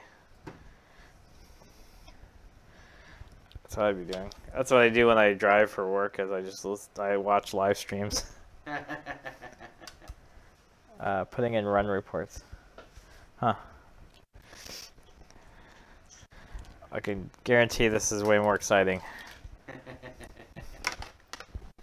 So these Capricorn tubes they're slippery, but they have a weird consistency to them. Like, you can deform them a lot easier. Oh, okay. I think. They're really tough, but yeah, put the filament in there and you'll feel. It's kind of tight. Yeah. But when you're just rubbing it, pushing it in and out. If you grab one end, here I grab one, and push and pull it. Yeah. Of course, I mean the Bontech's gonna have so much torque. It doesn't matter. Yeah. But you can like do this and push it, and you'll. It's still the same, just yeah. as smooth. That's yeah. pretty awesome. Yeah. That's a Bowden tube. So,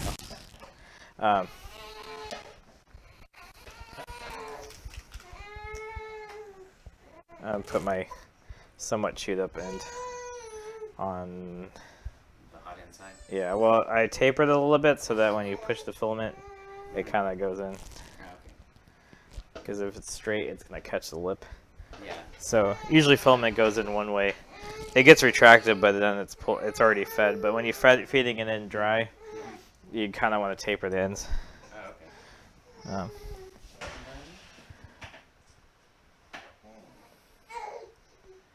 Well, so yeah, that's the issue, is that your filament can be like off more than basically 0.05 millimeters. Yeah.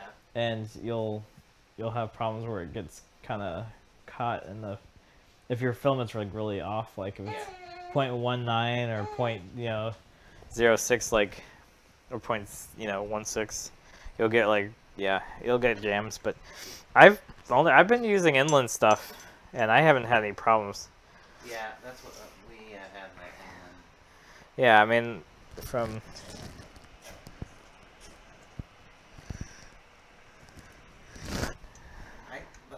The first time I used Hashbox, I loved it, and then after that, I had another set, and I just did not like it as much. Yeah, I haven't had a lot of experience with it.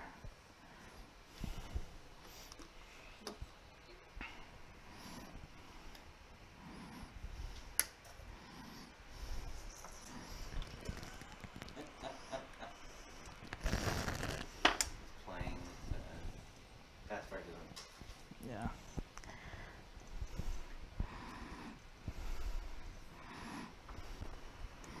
There's already a coupler clip on it. Oops, and I lost it.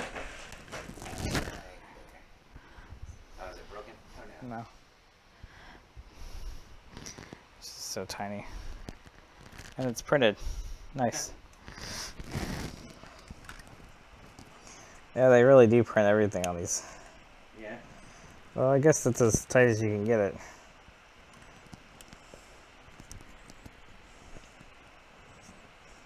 Yeah, the clip is just to push the collar out. Yeah. Yeah. And so when you're retracting or pushing it, it doesn't kind of pull out. Yeah, but that's pretty tight. I can't tell because the thing's so slick. Yeah. But yeah, you'll just go whoop whoop whoop whoop. That's all you're doing. Up to about.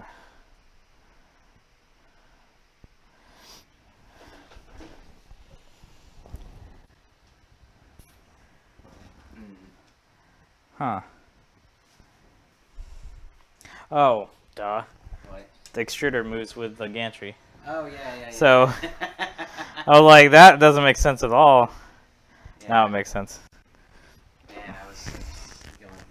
Well, on a Delta printer, the extruder is stationary. Uh-huh. And so the rest of it moves. So the Bowden tube has to be long enough to, like, move all the way through. Yeah.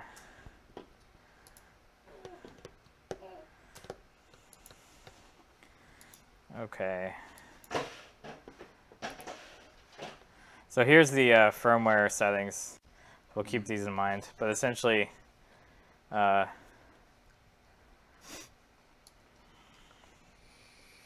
have to add the following line to the startup script so that it will set the new e-steps value to 450. This is a standard startup script for the CR-10.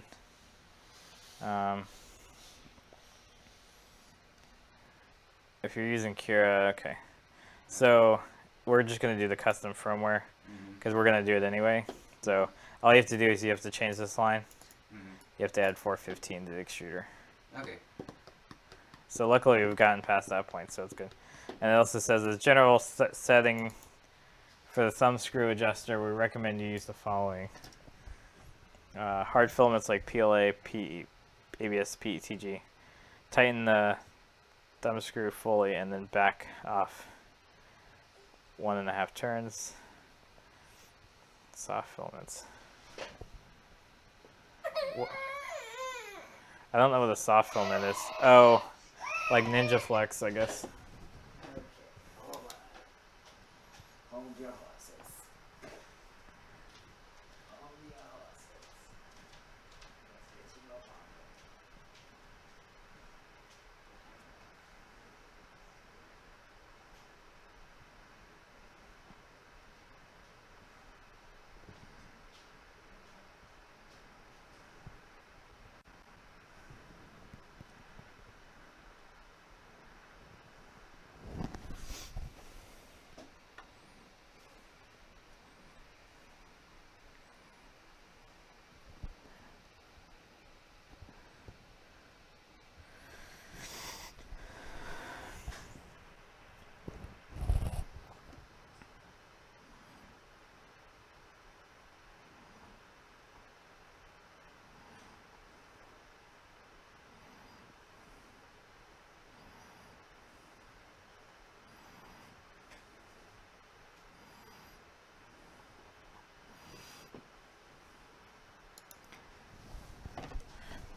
It's the Petsfeng.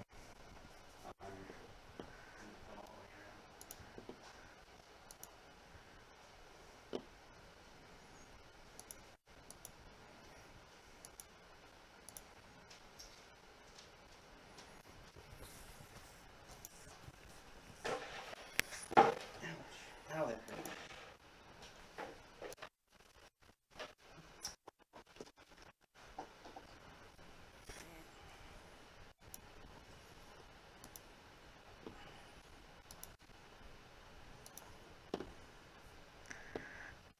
Oh, there's so much information.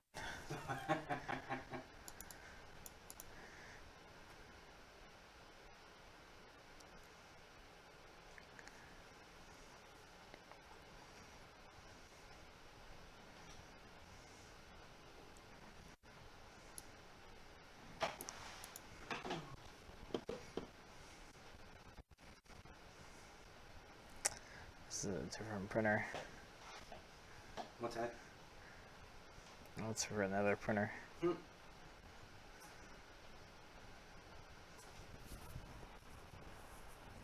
Well, I guess we can figure it out as we go. So I'm going to take all the Allen wrenches in here, take all this filament, put it on the floor. Put this here. No, I'm just going to rotate it. Rotate the printer.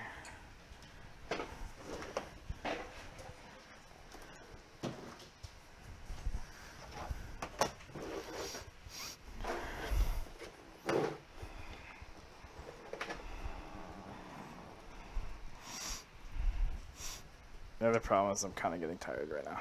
Yeah.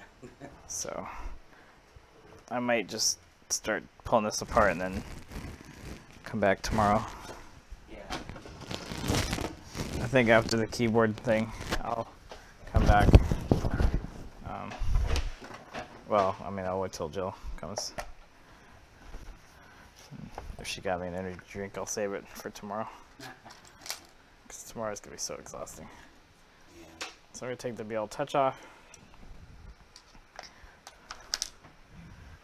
So BL Touch is made by a company called ANTCLABS. So some people have said ant clabs, and I've heard it called ANSI Labs. Fancy Labs. Yeah, so.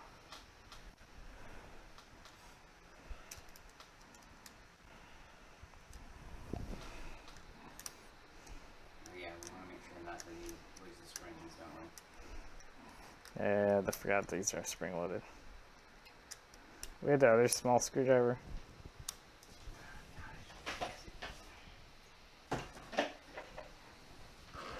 Not sure where it went.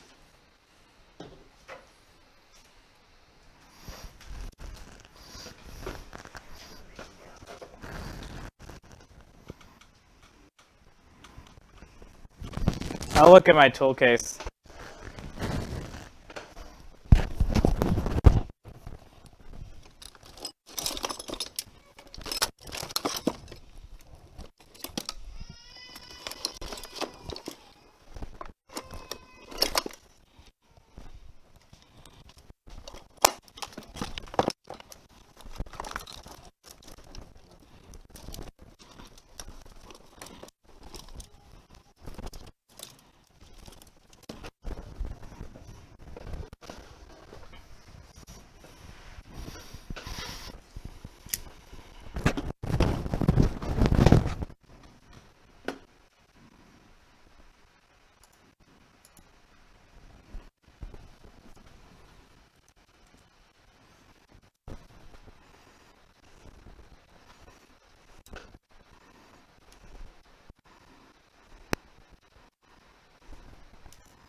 Or had filament pierce your skin? That's pretty bad too. Yeah. Okay. I feel like it's war stories. Like, you gotta get the gallon size bag so you can put a kilo of your good stuff. You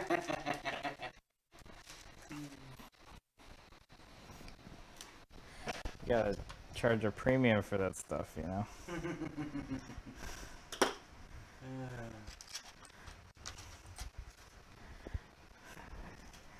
This is like breaking rule number 1 of don't get high on your own supply. Classic.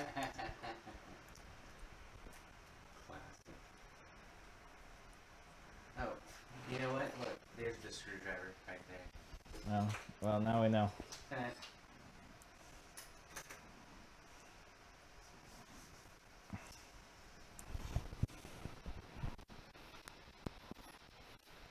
Yeah, I'm pretty much taking everything off this carriage. And then we're just gonna... Yeah. All the wires that are left, I think we can just... I'm just gonna cut them. Or we could, I'll take them out of this wire loom. I think we could actually rewire loom that. Okay. Like, just use this stuff. Pull it all the way out. Well, no, because we got that connector on the other end. Oh, and doesn't it goes all the way. Shit. Yeah. Man, this sucks. Smeared my skin with some of the Or a Lego brick, that's the worst one, right? Oh god. So let's keep these two, because I'm not quite sure how this thing attaches. Alright, I'm gonna find a... How is this attached? Is this fan duct just... Oh yeah, it is. It's attached. Hold on. It's screwed in? It's screwed in, yeah. Hold on. Let's see. I'm gonna put these two in with the power supply. It just melted itself into it. Yeah. Here, it screws there. Which two Oh, into those? Yeah. Oh. Very small. Be nice if...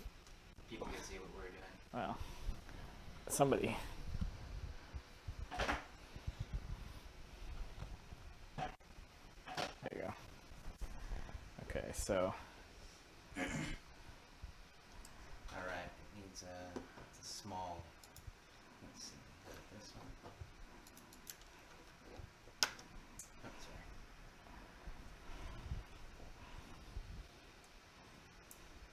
No, that's too small. This is... Yeah. This one. This one would probably take this... This will take the hot end off. Oh, nice.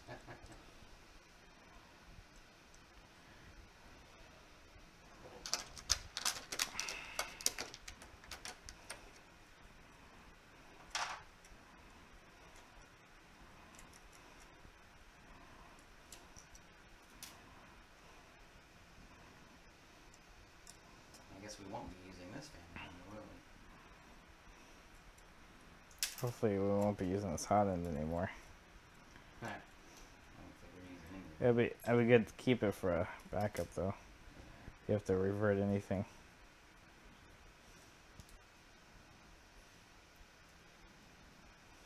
Dang it. You almost didn't like that shroud either. Like,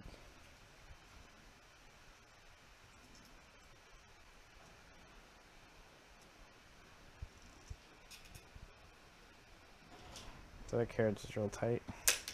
What's that? That carriage is tight, which is good.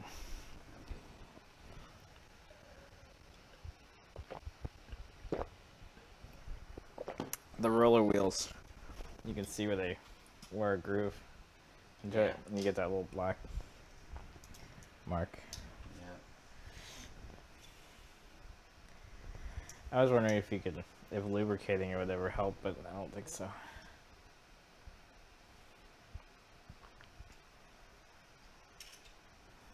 But yeah, it should move pretty good. Yeah, I don't know why I'm taking all these off. We're not going to be using this. Ah, the fan you might. Um, We didn't get heat shrink, did we? I thought we bought some. You got some. No, I had some heat shrink, I just don't remember. Didn't you leave some here? No, you bought some at Walmart. No, I bought electrical tape. Well, yeah, we used electrical tape for this. Mm-hmm. But we heat shrinked over there. Yeah, you're right, I did have some. But it's not real thin stuff either, so I might have to bring that tomorrow. Should I go ahead and take this fan off this thing, or doesn't even matter? Yeah, because we just put it on. We don't know what 40 mil. Well, hopefully put the Noctua on there, but in case that doesn't work for some reason.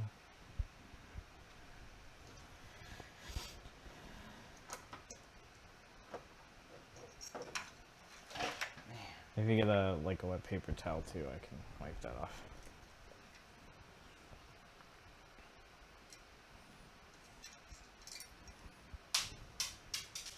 It's by my foot. Mm-hmm.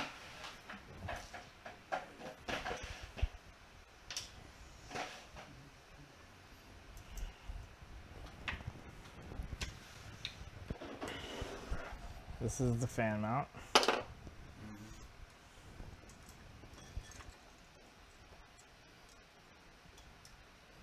Not sure where the carriage.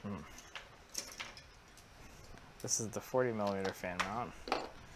You have the BL Touch mount, the orange one. The black. You also have the. Where did it go? This is the orange fan shroud. Be a touch? No. Oh, no, that's not it. That's the wire guide. Okay.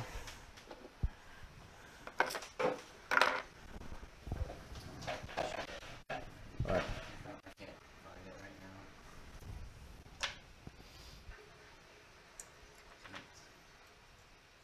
Here, you want to do this? Yeah, I'll I do it. can't find it.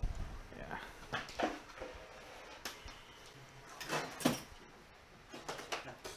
Right here. That's the BL Touch mount, but what about the main carriage mount, the thing that mounts everything? I think I printed it, it was black. Yeah, here it is. Okay. So that's, and then if you get a wet paper towel, I can wipe all this dust stuff.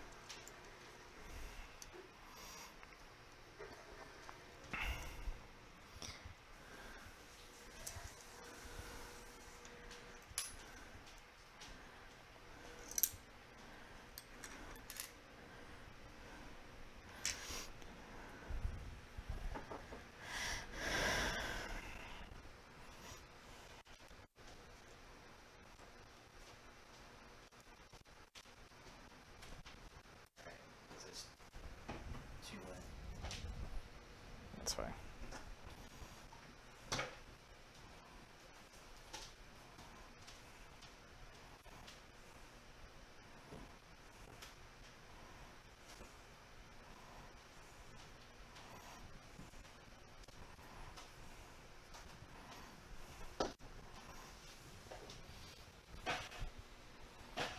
Clean all this stuff off.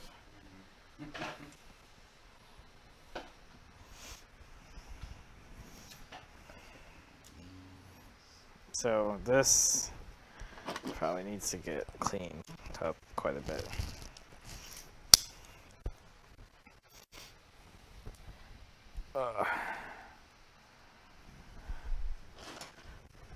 Where am I?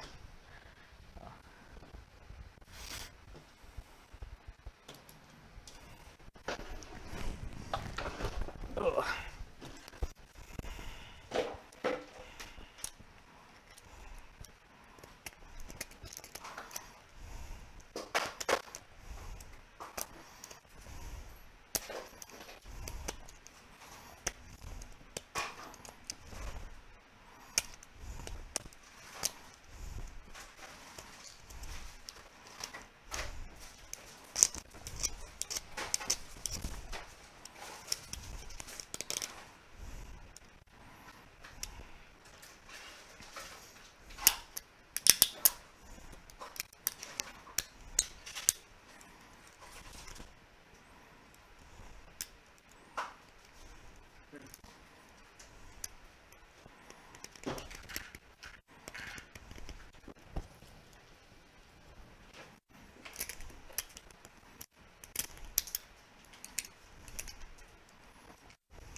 cleaning up everything. Holes. Right.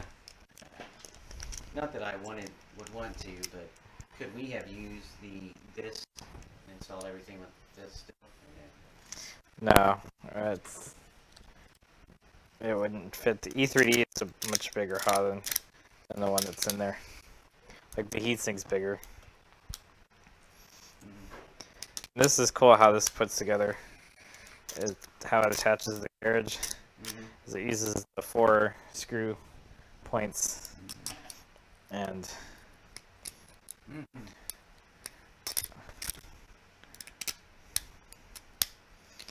I wish I was an efficient designer because I would do this kind of stuff all day. But a lot of this stuff is open source, so people do it as a hobby on the side. Yeah. And I've made a mod for a printer. That's a pain in the ass. Because you got to do like a million revisions. You try something, you try it, nope, doesn't work, and you got to figure out how to change it. Which parametric modeling is much easier. Fusion 360, I was able to go in and change the fan shroud and figure out how to. But I had them remake the fan shroud like 3 times before I got it right. Just the fan shroud like this. Like figuring out how to make this hole. It's like three dimensions. You gotta have this profile diameter and the fangs here, or the shroud. You gotta have the hole. Also have it so that it clips properly and then it stays on the. It also like it sticks to the heatsink so that it doesn't slide up and down the heatsink, but snaps properly. Yeah. So I got it to work, but just figuring out how to model that, you have to sketch different planes and then add and subtract objects basically. You can do it you can do it in Tinkercad too. See, I really liked. I still think Tinkercad is like one of the. Like you can get to the point where Tinkercad, the limitations of Tinkercad, if they added layers or group, like a group tree, if they had a tree where you could just, where you had, when you group an object together, if they could have a tree where you can name it something and then it has like, and then you group it again, then it has like a hierarchy. So that way you can go back and like, oh yeah, this is a sub-assembly. And so you're essentially assembling blocks of stuff, and you can kind of do it like how I did. Is I'll make one sub-assembly in Tinkercad, and then copy it to a new sketch or to a new thing, and then I'll copy it and start over. Or I'll make duplicates of everything, so that way you can modify it. But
groceries. Mm-hmm.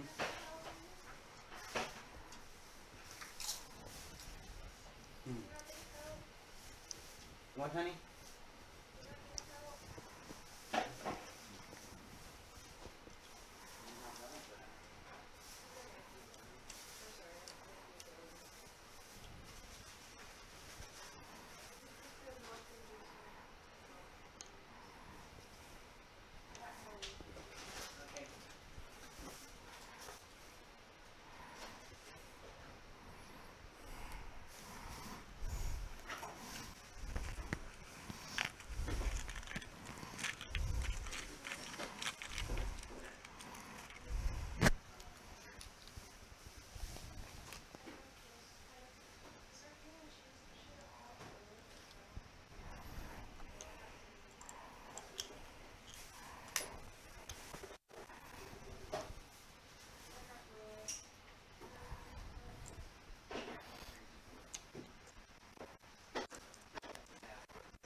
Not working?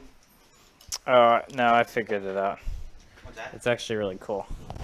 So, you gotta, there's a slot here. Mm-hmm. You gotta grab this edge. Uh-huh. And then these two things slot in here. So you gotta do it like,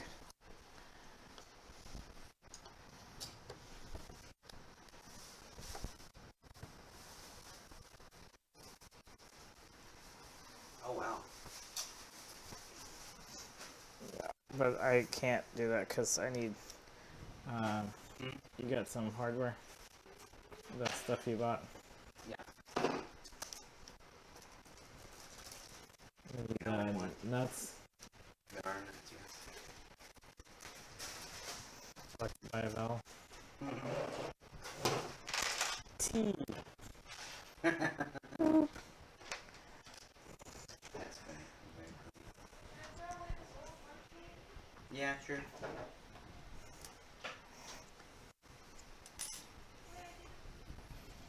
What?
So let's go back here. And I, oh, thank you. You're gonna open it. Might as well.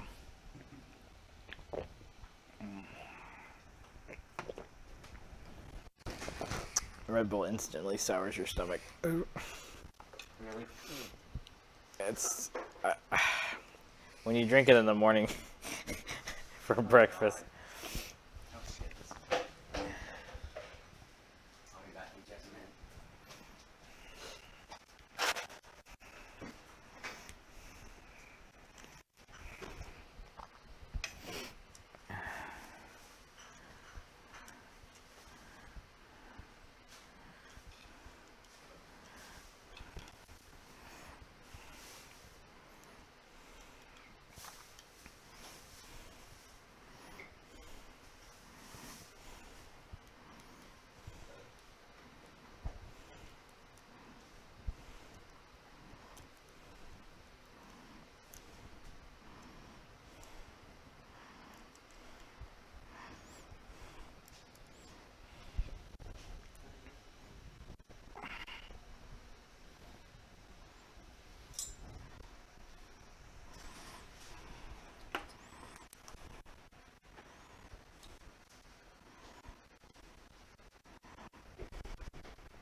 Problem with that is you wake up cold. I've done it. What's that? Falling asleep on a floor. You have? I've fallen asleep on top of a concrete parking garage before. I might be able to sleep here. One of those weird things. It was a religion class or something that they wanted you to like do something, sacrifice something or something, like I don't know, something. It was something we had to do for religion class, and I decided to sleep on the hardwood floor for a night, and I did, and that was terrible.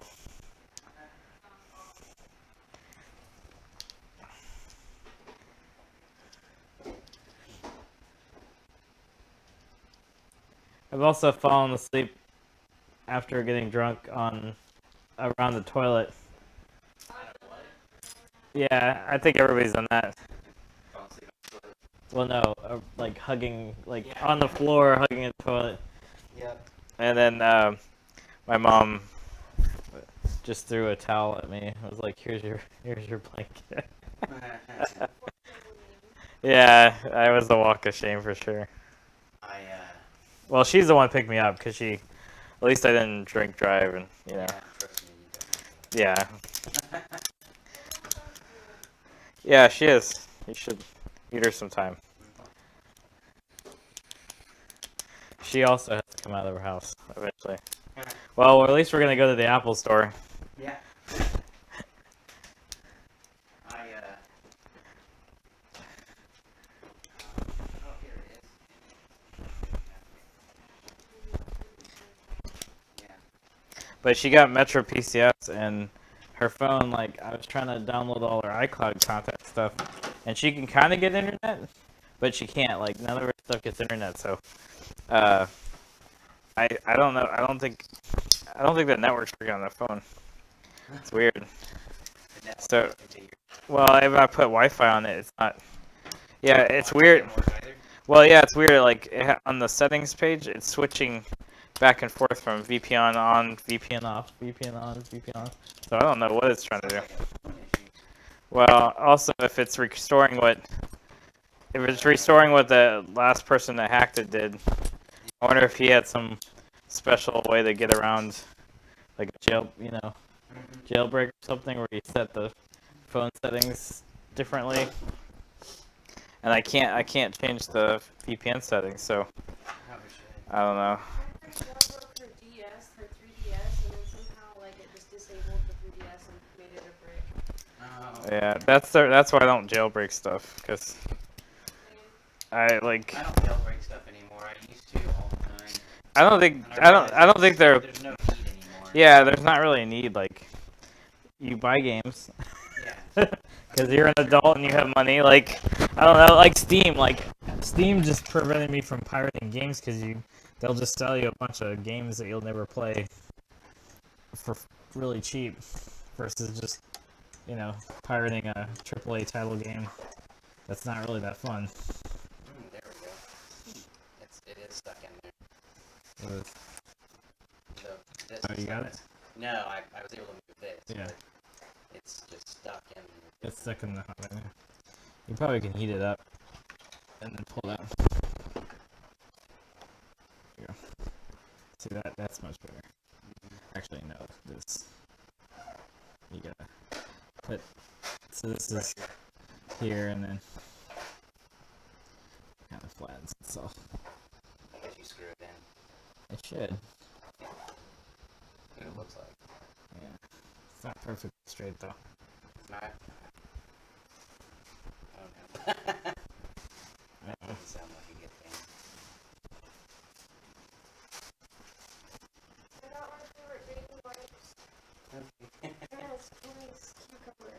Oh, they have the cucumber now? For parents' choice? I can never find these. And I found them. But then I had them in repack instead of the boxes, so I got $2 more for this entire thing for a box. Oh, well. But the smell is good. And they're cheaper wipes than the Yeah.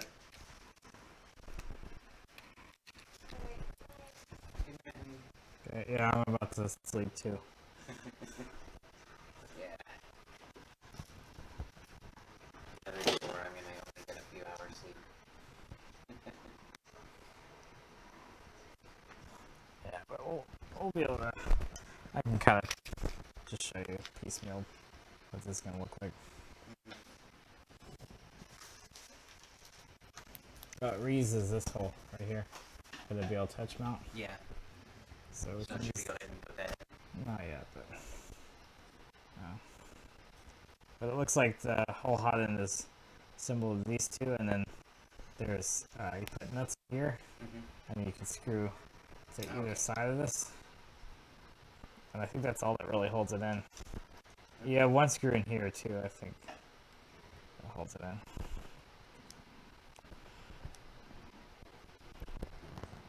And then I guess do we just make sure we get this level?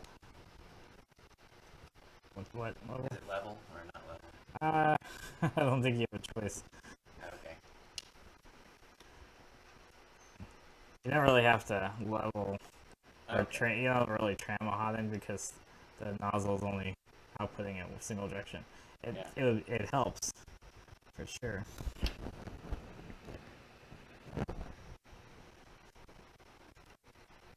I mean, the filament has to come out kind of uniformly, or else you kind of get squishy plastic everywhere.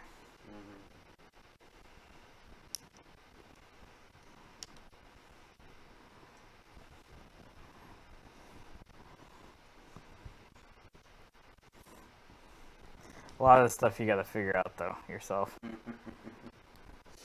Yeah. Like what screws you can reuse, which ones you can't. Like the screws that have the hot end down on, obviously were longer because they had to go through the hot end. Yeah. This one has to. I use the shortest bolts.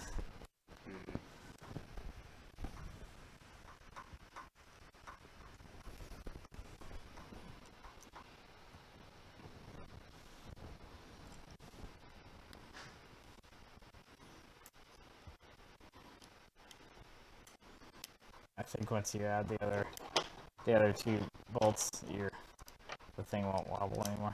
Okay. That's about it. It's still wobbly. Oh, really? Yeah. Like really wobbly? Yeah, well, once you put a screw in there, that's what I mean, yeah. it'll just be like Hopefully. moving. It should be a little adjustable though, because I don't know how far off we are. There's a screw, a nut here, screw here, not here, screw here, or screw here, not here, screw here. So I think that holds your, so your fan shroud, this one, has the two holes that hold the whole thing together. But then it's these 4 screws you just thread the screws for your fan in. So this fan shroud only is held together with these 2 screws that mount into here. And those have nuts behind them here. So this whole thing is just a bolt, 2 bolts and a nut, 2 nuts.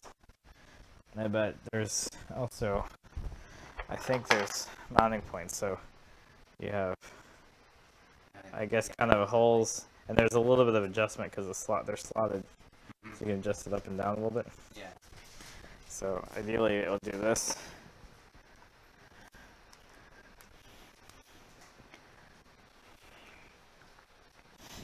So we'll have to put some nuts and To hold it. yeah, nuts and it'll be like that. Yeah. Okay, there we can get it. But that's what I mean, like. So with the E3D in it, where'd that go? So you do this.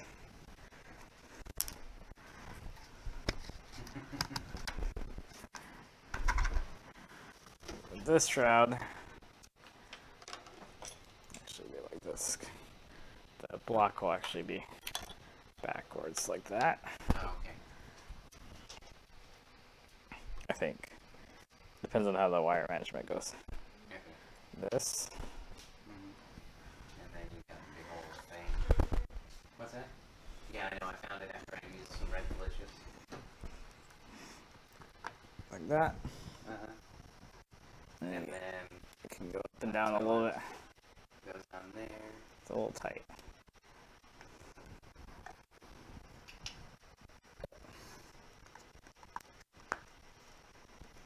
That's pretty kick-ass. What's it catching on? Oh. It kind of has a lip on this side. So I can't adjust up and down, but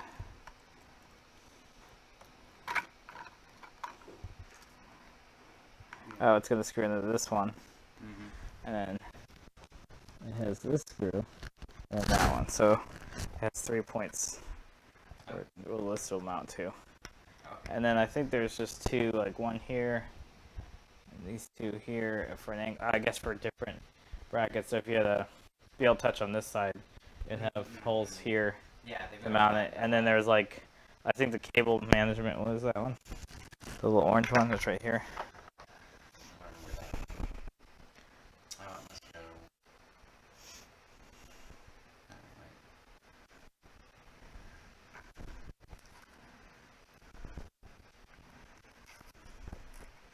Like that.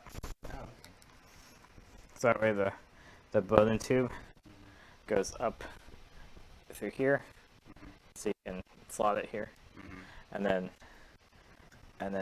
if this is strong enough, we can reprint it. You think it's strong enough? Or you think it's? Yeah, it's fine. Well, I mean, I'll reprint it.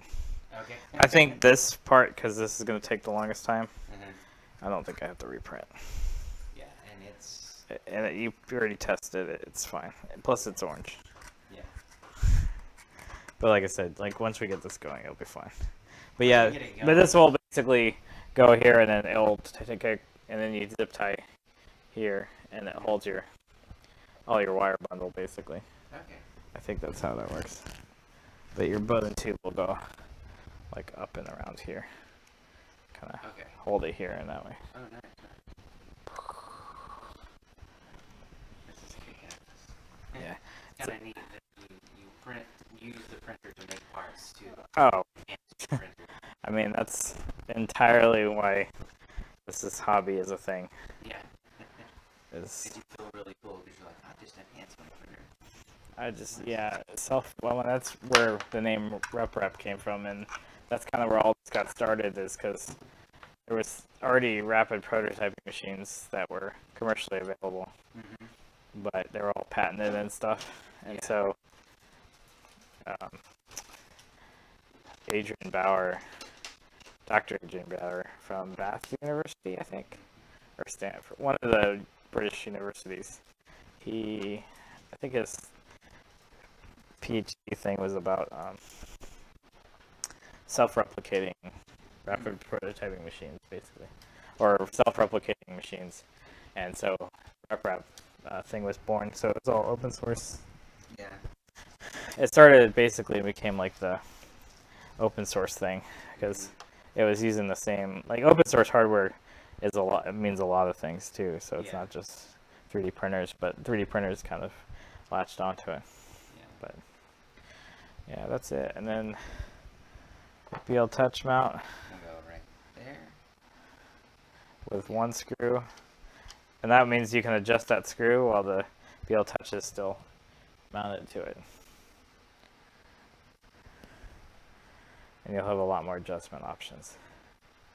Yeah. Neat. Yeah, that's what I like that because it was like, oh.